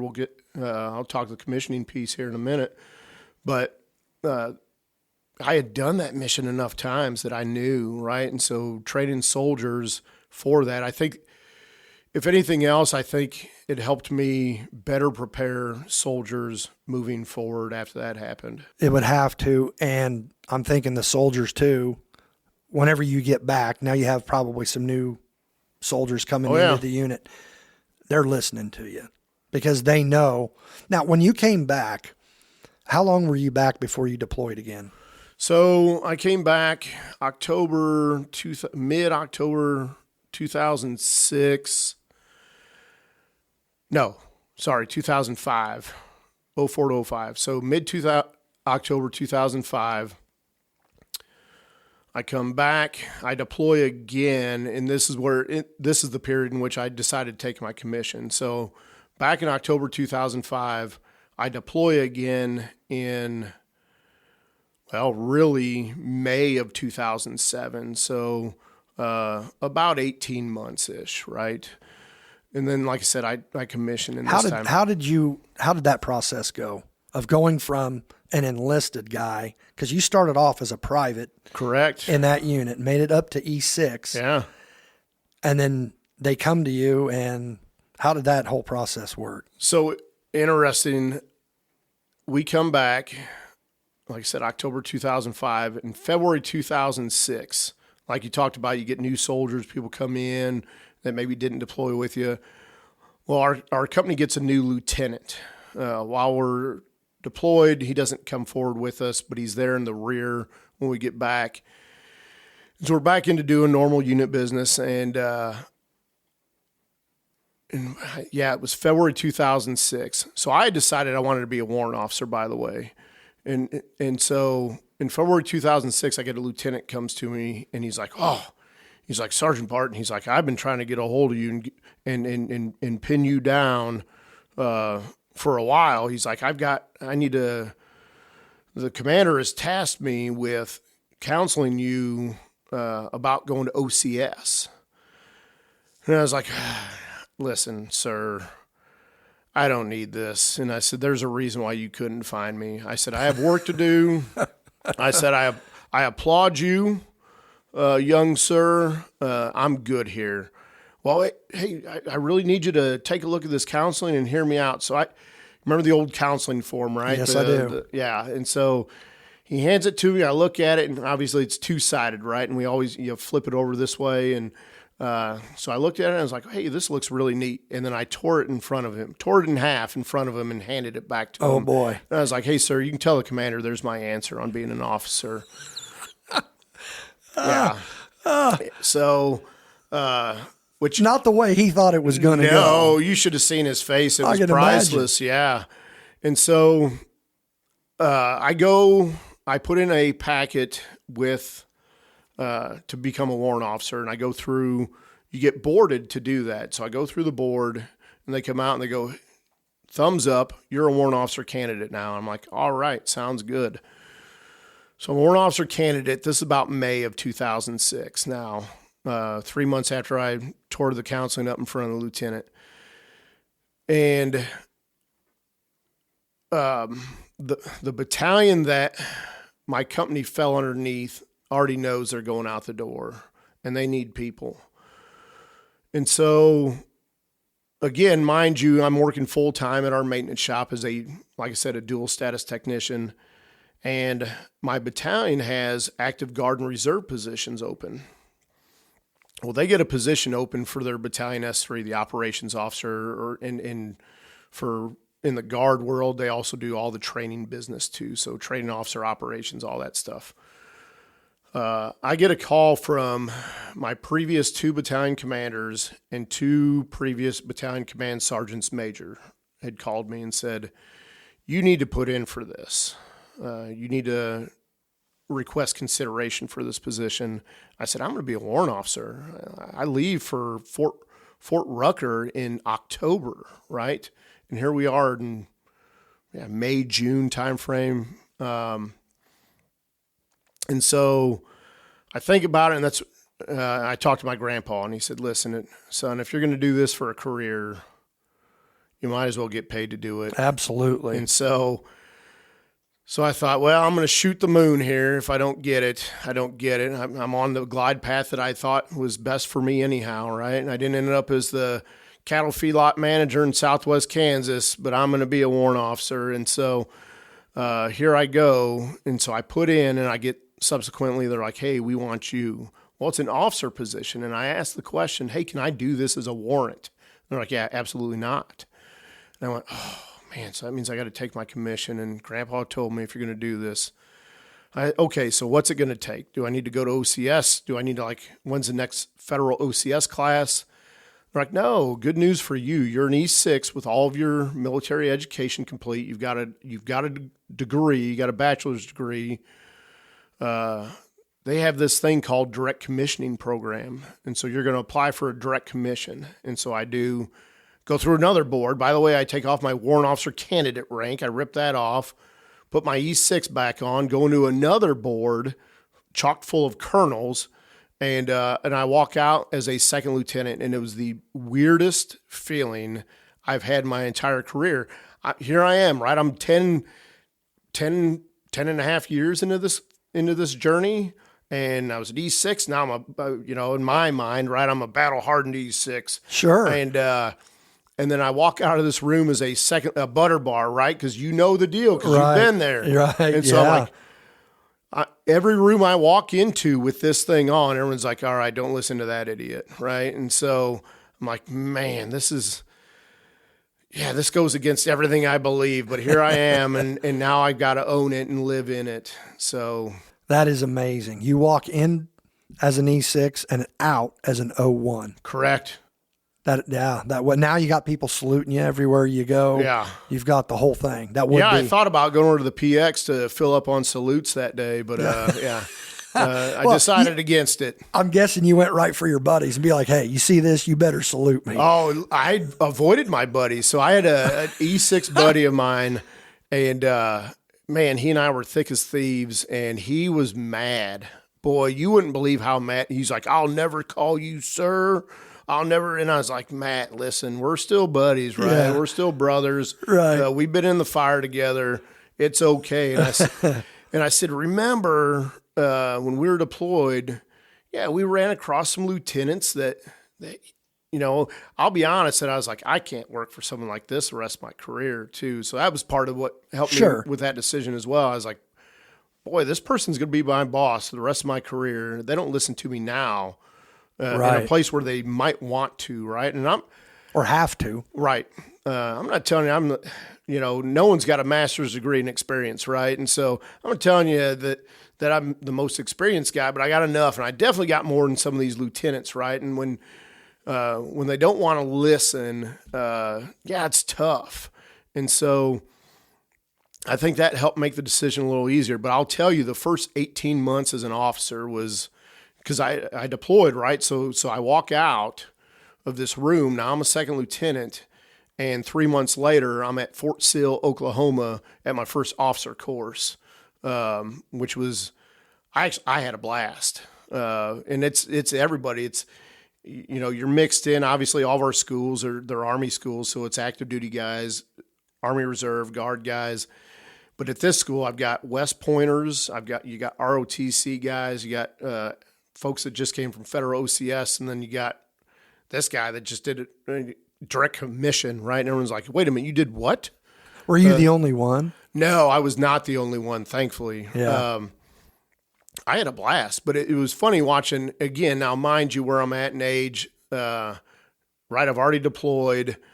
I've been through multiple NCO schools, and you've got kids that are 22 years old coming right out of college, right? I've got, at this point, I've got a daughter that's months old. I've got a little more life experience than some of these kids that are at that school, and I had a blast, and they thought it was the worst thing ever. Some of them did, Right. But for them, they were getting their first taste of ever being away from home, and some of those things that you experience when you first get that military lifestyle going. And so, I don't know. I felt I thrived in that environment, and I went from there to Fort Eustis, Virginia for my functional school, or what they called basically your officer basic course. So I was a basic branch transportation officer. And at the time, the school was at Fort Eustis, Virginia. It's now over at Fort Lee, and who is my wife now and my daughter, I moved them out to Eustis because I knew as soon as I was done with school there, I was deploying. And this is early 2007. So I commissioned late 2006, January, like the week after or the week of New Year's, like a couple days later, I reported to Fort Sill. That was about 2 months long. Then I went to Fort Eustis. That course was a little over 3 months. I had 7 days from the time I graduated at Eustis to report to Camp Atterbury, Indiana. And I went from Camp Atterbury down to Fort Benning. And from Fort Benning, then I went back overseas. In 7 days from the time you were done with that course. Wow. So you didn't get much time to... No. So my wife, who's from Iowa, and I won't make any Iowa jokes here. I'll keep those off air. That's a safe thing to do. Yes, sir. Yeah. Moved her back. My dad and my stepmom flew out. At this point in time, I'd done enough military things that my family had never been to like a graduation of any sorts, right? Like a graduated basic, no one there. Graduated IT, no one there. So my dad and my stepmom and my sister came out for my graduation at Fort Eustis, which was cool because I got a few awards during that. And so they got to see that. And it was the first time any of my family had experienced that. And so, but the nice thing was too, they helped us move back. So, I'm renting the U-Haul truck and hauling the wife's car back and everything else and move her straight to Iowa because she goes on and finishes her teaching degree while I'm deployed. And, so 7 days to do that. And then I'm out the door. You're back overseas. Yes, sir. Now, what was your position when you deployed the second time? So I was with a transportation battalion, but we went right back into that same footprint that I'd experienced 18 months earlier. Are you with the same unit? Different unit. A different unit. Because I'm at a battalion echelon, but we're in the same footprint, same geographical footprint, same motor pools, same tents that we lived in, all of it. And but I went back as a battle captain, so I worked in the Tactical Operations Center at our TOC. And I was the nighttime battle captain. And so I had talked previously about like commerce in Iraq and trucks and the traffic. At a certain point in my first tour, we stopped running anything during the day if we were in Iraq. In Kuwait, it didn't matter, right? But in Iraq, we wanted to give the commerce back to the Iraqis. So we stopped running during the day. And we only ran at nights. And so curfews were instilled in Iraq. So if you're an Iraqi citizen, hey, you're supposed to be off the road by a certain time. And then we kind of owned the nights at that point. Do you think that was a good decision? I liked it. I really did. You didn't have to deal with as much. Correct. Yeah. Obviously with darkness, as you know, right? Element of surprise. Darkness is a good thing. Easy to not be seen in the dark unless you've got thermals and other things. Obviously we have all the tools that we need to do to see what we need to see even at nighttime. So I absolutely liked it. Definite advantage for our guys. Yeah, for sure. And how long was that deployment? So, like I said, I got over there June 2007, came home middle of April 2008, I believe. So a little over 10 months. And you were in the same area, but boy, completely different job set compared to the first time. It's interesting. So we had, if I remember, to that experience, we had 2 Air Force units underneath of us, which I'll explain that. So the Air Force has log folks as well. They have truckers. They have, their different MOSs. Everyone always thinks of the Air Force as pilots, right? Well, it takes things to make those pilots fly those planes. Sure. And so the Air Force were ponying up their log folks, their logistics folks, and they made what they called medium truck detachments. And so they're transportation companies, as you and I would know. And they would take these active duty Air Force folks from all over the world. Some of them would come from 30 some different bases. They would go to Camp Bullis, Texas. they'd train for about a month and they'd come over and they'd operate, and they were 6-month tours for them. So for them, that's a long tour. For us, it'd be like, hey, I'll do that standing on my head. And they were fantastic to work with. Amazed at their professionalism. Great folks. And so we had 2 of those, and then we had 3 Army transportation companies, and then we had a convoy escort company, which was a transportation company. We said, hey, guess what? You're going to be our security detail, basically. And so 5 companies, and each company was generally responsible for at least 9 convoy teams, and 8 to 9. And like I mentioned previously, when we'd go out, we were about 14 when we'd go out. So you think about, okay, well, 9 times 14, and then obviously you still have your support within that company. I think the busiest night that we had, in Iraq, right, or what they call the Joint Operations Area, moving in Iraq, it wasn't a slow time for us. Would be 13 to 15 missions going on a given night. I think we had one night where we had 29 going.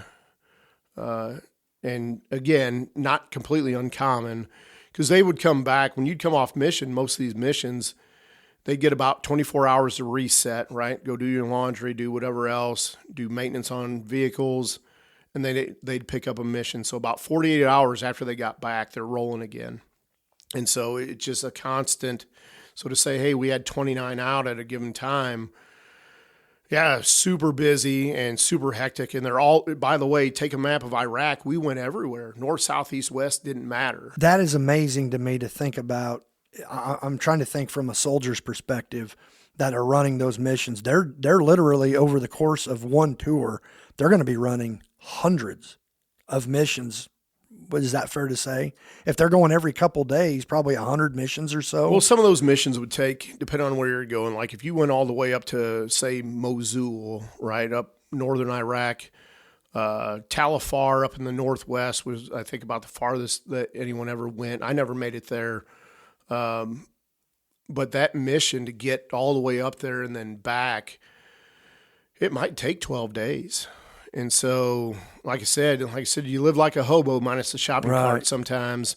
And so maybe not hundreds of missions, but they spent hundreds of days in Iraq on that tour. Wow. What was the difference you noticed between your first tour and your second tour? Had things picked up at this point? Had things slowed down? Was it about the same as far as contact with the enemy? I would say it definitely slowed down. IEDs were the main threat at this point, so not a ton of small arms. Every now and then, right, you get some idiot that decides they're going to take out their pea shooter and shoot at an armored vehicle, which isn't very smart and doesn't bode well for them. If I'm going to pick a fight, it's probably not that one. IEDs are the biggest threat, but IEDs are starting to improve. The effectiveness of them are improving. I don't know. I'm sure you've heard of it. The term EFP, explosively formed penetrator, right? Which is basically, it's a bomb with, they'd take copper plates and they'd kind of shape them, and then they could direct them. And so what they would do is they would do it off of a heat signature. Well, what's a heat signature on a vehicle? Well, the engine is all day long, right? And so even though I'm moving at night, it picks up a heat signature of an engine. Now it detonates. Now it goes off. Well, it's not hitting the engine, right? It detonates when it picks up that heat signature, but it's hitting the cabs of vehicles, right? And those EFPs, that copper, as it explodes and it forms, would just rip right through the armor on our vehicles. And so that became the biggest threat. Where were they getting most of their supplies and stuff? So the EFPs, and anyone can look this up, but the IRGC, right? The Iranians, were really the doctors or the masterminds behind the EFP. And again, that's nothing classified. You can open source, open source, find that, and so that was a big threat. But for the most part, things had slowed down. What I will say is the rules of engagement also tightened up quite a bit. And so if you did get into a scrape or did get into a skirmish and you had some troops in contact, post that contact, the AAR, there was almost an investigation tied to anything now at this point. And so if you shot around, did you have positive ID? Did you have this? All things that you want to have anyways, but it was really, got really intense on that side. But I will say overall, the casualty rate, we'd pretty much wiped everything down. It does happen, right? Like I said, the IEDs got more sophisticated, but the contact, in my opinion, much, much less than what I saw in 04, 05. I'll be darned. Now, you come back from that deployment, and that has to be just a great feeling every time you come back. Seeing the family, you made it through another one. Yeah. Yeah. Yeah, I remember the first one I came back, we get off the plane in the United States, and I remember kissing the ground, right? Like I walked down the ramp, you got generals wanting to shake your hand. Okay, let me shake your hand. Before I shake your hand, General, I'm going to kiss the ground because I love this country, and I'm so glad to be back in it. And just an amazing feeling. And like I said, I left my daughter, my oldest. When I left, she was about 10 months old. Now I come home, she's almost 2. So I leave to a child that had just started learning how to take some steps a little bit. She was a great crawler. In fact, she crawled up our stairs in Virginia, and we thought she got out of the house, and she was actually upstairs in one of the bedrooms. We found her. But now I come home to a walking, talking child, right? And it was just... you hate what you miss out on, right? But man, what a great feeling it was getting home. How was she towards you? Because your dad and everybody's, hey, there's your dad. So obviously she'll have no recollection of this. And obviously like, who's this guy? Sure. Right? There would have to be that. So I come home, I stop at my mom's place, and, like I said, my wife and daughter are living over in Iowa. We don't have a place in Illinois to live, by the way. So I got to figure that. I got to figure that out. But I was trying to do that at the end of the tour. I find a real estate agent and everything else. We got to find a home. I was not successful before I got back. It took a few months. But so yeah, she was a little apprehensive. But I remember the second morning I was home. And she was up, and I don't know what my wife was doing, maybe upstairs. My mom was in the kitchen, and, SpongeBob or whatever's on the television. And I'm sitting in a rocking chair, just kind of rocking at my mom's house, and she turns around, and she yells out, "Dad," and comes and runs and gives me a giant hug. And that was it right there, brother. Oh, yeah. That was it. Yeah. Right? Now I'm home. Yeah. Yeah. That's awesome. When you got home after the second deployment, did you think that's it? Or I'm sure you're just decompressing, and at least there's going to be a time before you might have to go back. But did you think that was a realistic thing?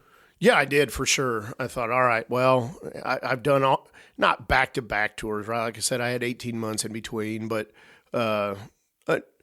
even within that 18 months, right, I was at school for 6 months. And so was I really home for 18 months? No, not really. And so I was like, hey, I'm home. I can finally reset myself, right? And that's kind of where we were. So got back, right, April of 08. In February of 09, we moved into the place we live now in August of 08. So like I said, I came home in April, unsuccessful finding a place, finally do. We still live there today. So 18 years later, here we are. Finally get everyone moved in. Now we're finally together as a family in August 2008. 6 months later, February of 2009, I get tagged by my battalion commander. He said, all right, Mike, I need you to go command this company, which was the company I deployed with as an enlisted guy and had grown up in from E1 to E6. Again, this is the Guard, right? Very community-based. some of those same guys are still in the unit. Some of the guys I deployed with, everything else. And so I was like, ooh, this is a tall order, right? Like some of my peers are still in the unit. They're platoon sergeants now. The first sergeant was a peer of mine when we were NCOs and great friends, and we're still great friends today. And I was like, man, you got to get in the right mindset, right, to do so. But he's telling me all this. In February of 2009, I took command in April of 2009. But he's like, hey, you're deploying. You're going to deploy this company. And I was like, okay, let's run it back. Let's do this thing. It's a company I grew up in. I love it, right? You know how we are with military traditions and, your old 509th gingerbread man. Sure. I'm looking up here to the left of me and see it. And so you know the deal. And so, 1644 Transportation Company, the Rolling Thunder. And now I get a chance to command them. And so I was in command for 3.5 years, which is a long time for a company commander to be in command. But obviously it included a deployment. And, I'm not a huge fan of military movies. Like I talked about, the dramatization over dramatization. I do love Band of Brothers. Fantastic. Incredible series. But the movie Fury, and again, is what it is. But the one thing I liked out of that movie is best job I ever had, right? The boys in that tank, best job I ever had. I'll tell you, my time in company command, that's how I felt. I just had fantastic leaders, fantastic NCOs, soldiers, folks that I still keep up with today. And that spanned between, April 2009, I took command. I left in September 2012. And that included a combat deployment. That included deployment back in that same footprint. So you were there three times in the same area. Yeah, I could do it standing on my head. You could go there right now and know your way around that city. I guarantee I could get you to a lot of places still today. If we hopped in a truck, I could probably get you there. That is amazing to me to think that within the same company, you started out as an E1 private, and then, of course, you had no idea at that time when you're a private doing your thing that someday you would be the company commander. No idea. There can't be very many people, I would think, across this country that have done similar. Well, no, and I think they frown upon it, right? Because again, like I said, peers of mine and everything else still in the company, but it's about getting buy-in, right? If you can get the people part right, that's it, and connecting with people. One of the things I think a skill I've developed, and active listening, right, is a skill, and it's something that you develop. I taught. I was fortunate enough to get to teach a block of instruction at a company commander first sergeant pre-command course, and I did this for about 5 or 6 years, and I taught a block on leadership philosophy, and I talk about lots of things. As you know, we have so many buzz phrases in the Army, but I really talked about listening and active listening and what it means to be an active listener. There's part of this that I think you're missing that you won't say about yourself. And I have I only did a 3-year enlistment in the Army, and I worked 27 years in corrections. I have worked for good leaders. I have worked for poor leaders. And there is something that all good leaders have, and that is a command presence. And that is something that you absolutely have. That you do. And I know you're leaning back. You don't want to hear that, but I'm telling you, some men, and you can go to all the classes in the world. You either have command presence or you don't. And you definitely have that. So, well, I thank you, sir, for that. Whether I do or I don't.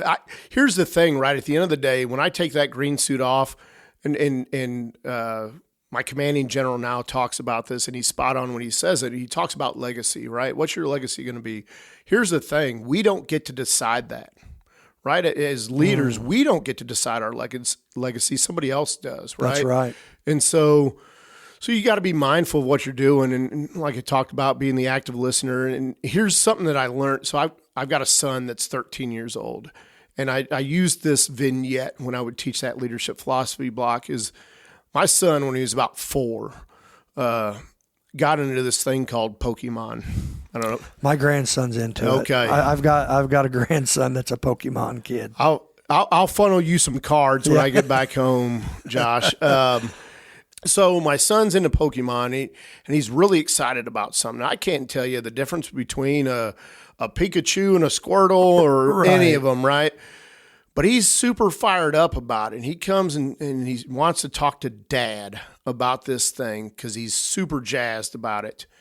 And I caught myself in the middle of that conversation thinking about anything else other than what he was saying to me. So it was like the old Peanuts, the old Charlie Brown, when they're in the classroom and all you hear is the wah, wah, wah, or the teacher. Right. That was me listening to my son. And so I caught myself in that moment going, what am I doing? My son he is jazzed about this. It is not important to me, but it's important to him. And if it's important enough to him, I should probably listen, right?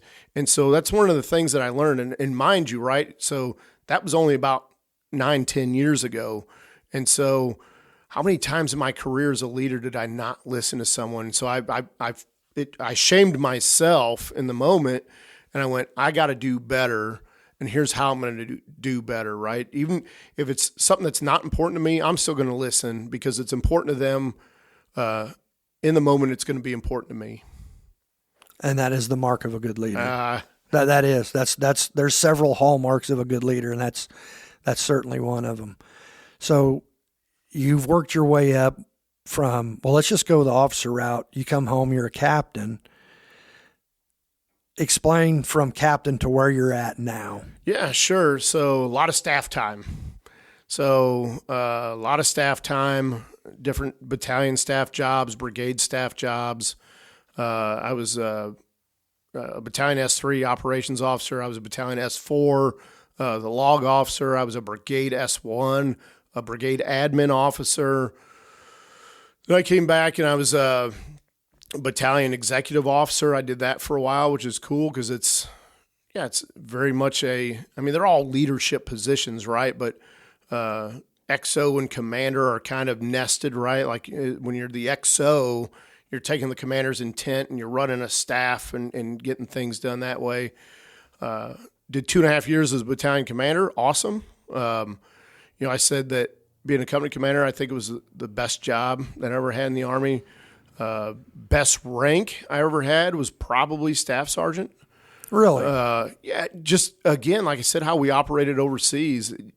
Here's something I'll say about the difference between officers and NCOs. And I use this in my leadership philosophy block as well. And I guarantee both you guys have lived this, and you'll understand where I'm going with this.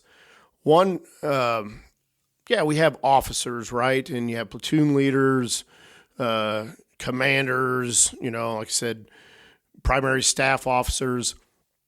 But they're not there all the time. 100% of the missions that you'll go on, be it combat, be it a training mission, whatever, 100% of those missions, there will be an NCO present 100% of the time. Sure. There may not always be an officer, but there will always be an NCO. That is why the NCO Corps is the backbone of the Army. Right. And so, that was just, again, another one of those things that I kind of picked up along the way. And so when I was, like I said, that's why I say staff sergeant was probably my favorite rank, because the autonomy that we had in theater, right? You may not have it in a garrison environment, but we definitely had it in theater, and it mattered because lives mattered. That's a real world, yeah. For sure. And so, so 2.5 years as a battalion commander, which was great. Probably my third favorite job that I've had. And then for battalion command, and this is at the 05 level, right? When I was a battalion XO, I was the 04, I was a major. And then battalion command, then I went and was a brigade executive officer for a little bit, also 05. And then, so this is about 2024, and I'm starting to think to myself, so mind you, I'm 28 years into this, and I switched over to the active guard and reserve side, like I mentioned. I'm a little over 20 years active federal service in 2024. I'm like, man, is it time? Because 20 years, right? That's a full career. Sure. I can retire tomorrow. Right. And so I start to think, should I retire? And so I'm on the fence, right? And this is about October 2004. I've been the brigade XO for a year. I'm like, I may hang it up. And then I get the call, hey, Mike, we want you to stick around a little bit, and we want you to be in 06. And so now I'm on the general's staff as his deputy chief of staff for personnel, or what they call the G1, right? So now, which is funny because I can barely spell G1. I'm not exactly Johnny Personnelist, but that is so awesome. But I'll make it work because you put your head down and you figure things out, right? You don't make excuses.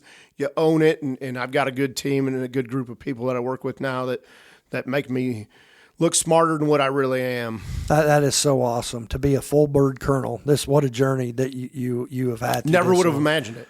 When that lieutenant, I go back, and again, I won't name his name. Pretty sure I think he's still an Illinois State Trooper.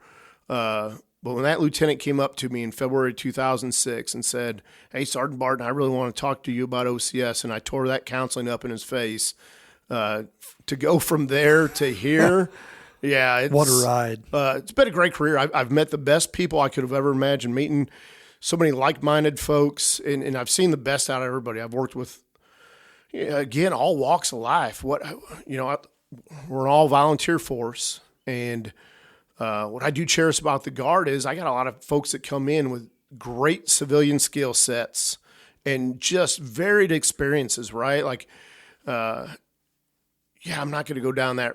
I was going to go down a rabbit hole. I won't. But what I'll say is I appreciate diversity in thought. Sure, absolutely. And I've received a lot of that through the career, and again, just with people's lived and experiences that they bring in. They're combat enablers, right? It's been amazing. It's been a ride, and I'm in my 31st year of this journey, right? That's incredible. I'm at the tail end of this thing, staring down at retirement now, which you are yourself, right? You've transitioned, made it to the other side. So, yeah, I'm still trying to figure out what Mike's going to do when he graduates from the Army, but I'm sure I'll figure it out. Oh, I have no doubt. I have one more question for Yes, sir. you. Drones.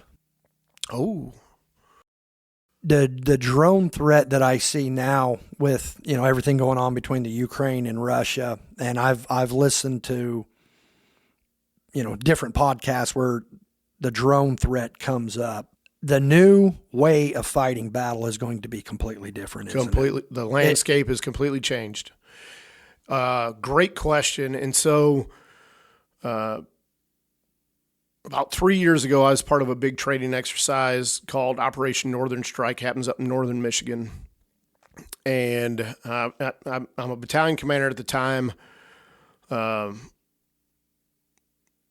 We've got our logistical support area set up. I've got 5 companies underneath me.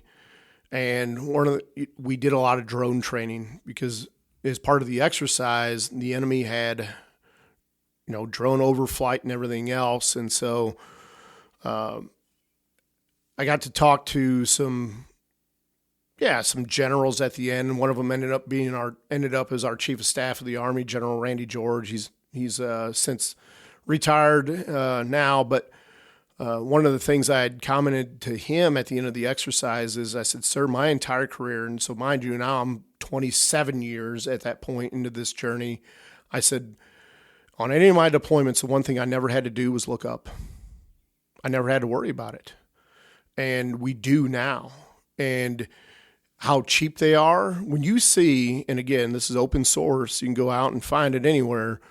When you see a $400 drone take out an M1 Abrams tank because it's carrying a piece of ordnance delivered very well, and you lose how many millions of dollar piece of armor off of one drone, a $400 drone with a piece of ordnance, it's shocking, right? And so it changes. It forever changed. Our enemies can throw hundreds at millions. They throw hundreds of dollars at millions of dollars, and that's a win for them every time. 100%. Yeah, we just can't. And I've been reading recently about these one-way drones, and gosh, that just spooks the heck out of me. Iran has the Shaheed, which they've deployed against us, right? And so where they just type in coordinates or however correct. They do, and then it goes and it delivers its payload. Yeah, let it ride. Yeah. Well, hopefully, I know our top guys are on top of this, and it comes up in every conversation. I'll tell you that. And when we talk about material solutions and how we're redesigning, redeveloping the force, drones are pretty much at the top of every one of those conversations. How do we fight them? How do we use them to our advantage? How do we exploit someone else's drones to our advantage? All of that comes up. Some of the stuff happening behind the scenes is just amazing. Again, things I never thought I'd see. In the world of 3D printing now, right? We're looking at ways, and I'll tell you that the Army has methods to 3D print parts and everything else, and we're doing it, right? And it's becoming such a tech world that's the next revolution, is all of this computerized technology. Yeah, 100%. Yeah, 100% is. Sometimes we always joke about sometimes what's old is new, and we get so into our different information systems, mission command systems, everything else, but it's not hard to jam those things, right? And so then you see us going back to old school, right? Analog products, and I've got whiteboards or whatever else that I'm doing all my battle tracking on, and I've got actual physical maps that are overlaid, and I've got my different overlays on there. And again, those are things that the Army's never necessarily went away from, but it's a perishable skill. And so we're trying to fight both sides of it and become proficient at both sides of it, because you never know when you're going to have to use one over the other. It's certainly an interesting time, but the landscape of battle is forever changed now with the drone. Sure. Colonel, thank you so much, sir. This has been a privilege to sit down and talk to you, and I can't thank you enough for taking the time to come in and to do this show. I appreciate you inviting me. Like I said, I love what you do here with the show. You're documenting living history, and I greatly appreciate it. Love your show. I'm a follower, and thanks to you for allowing me to be here. All right. Well, thank you, sir. Yes, sir. All righty.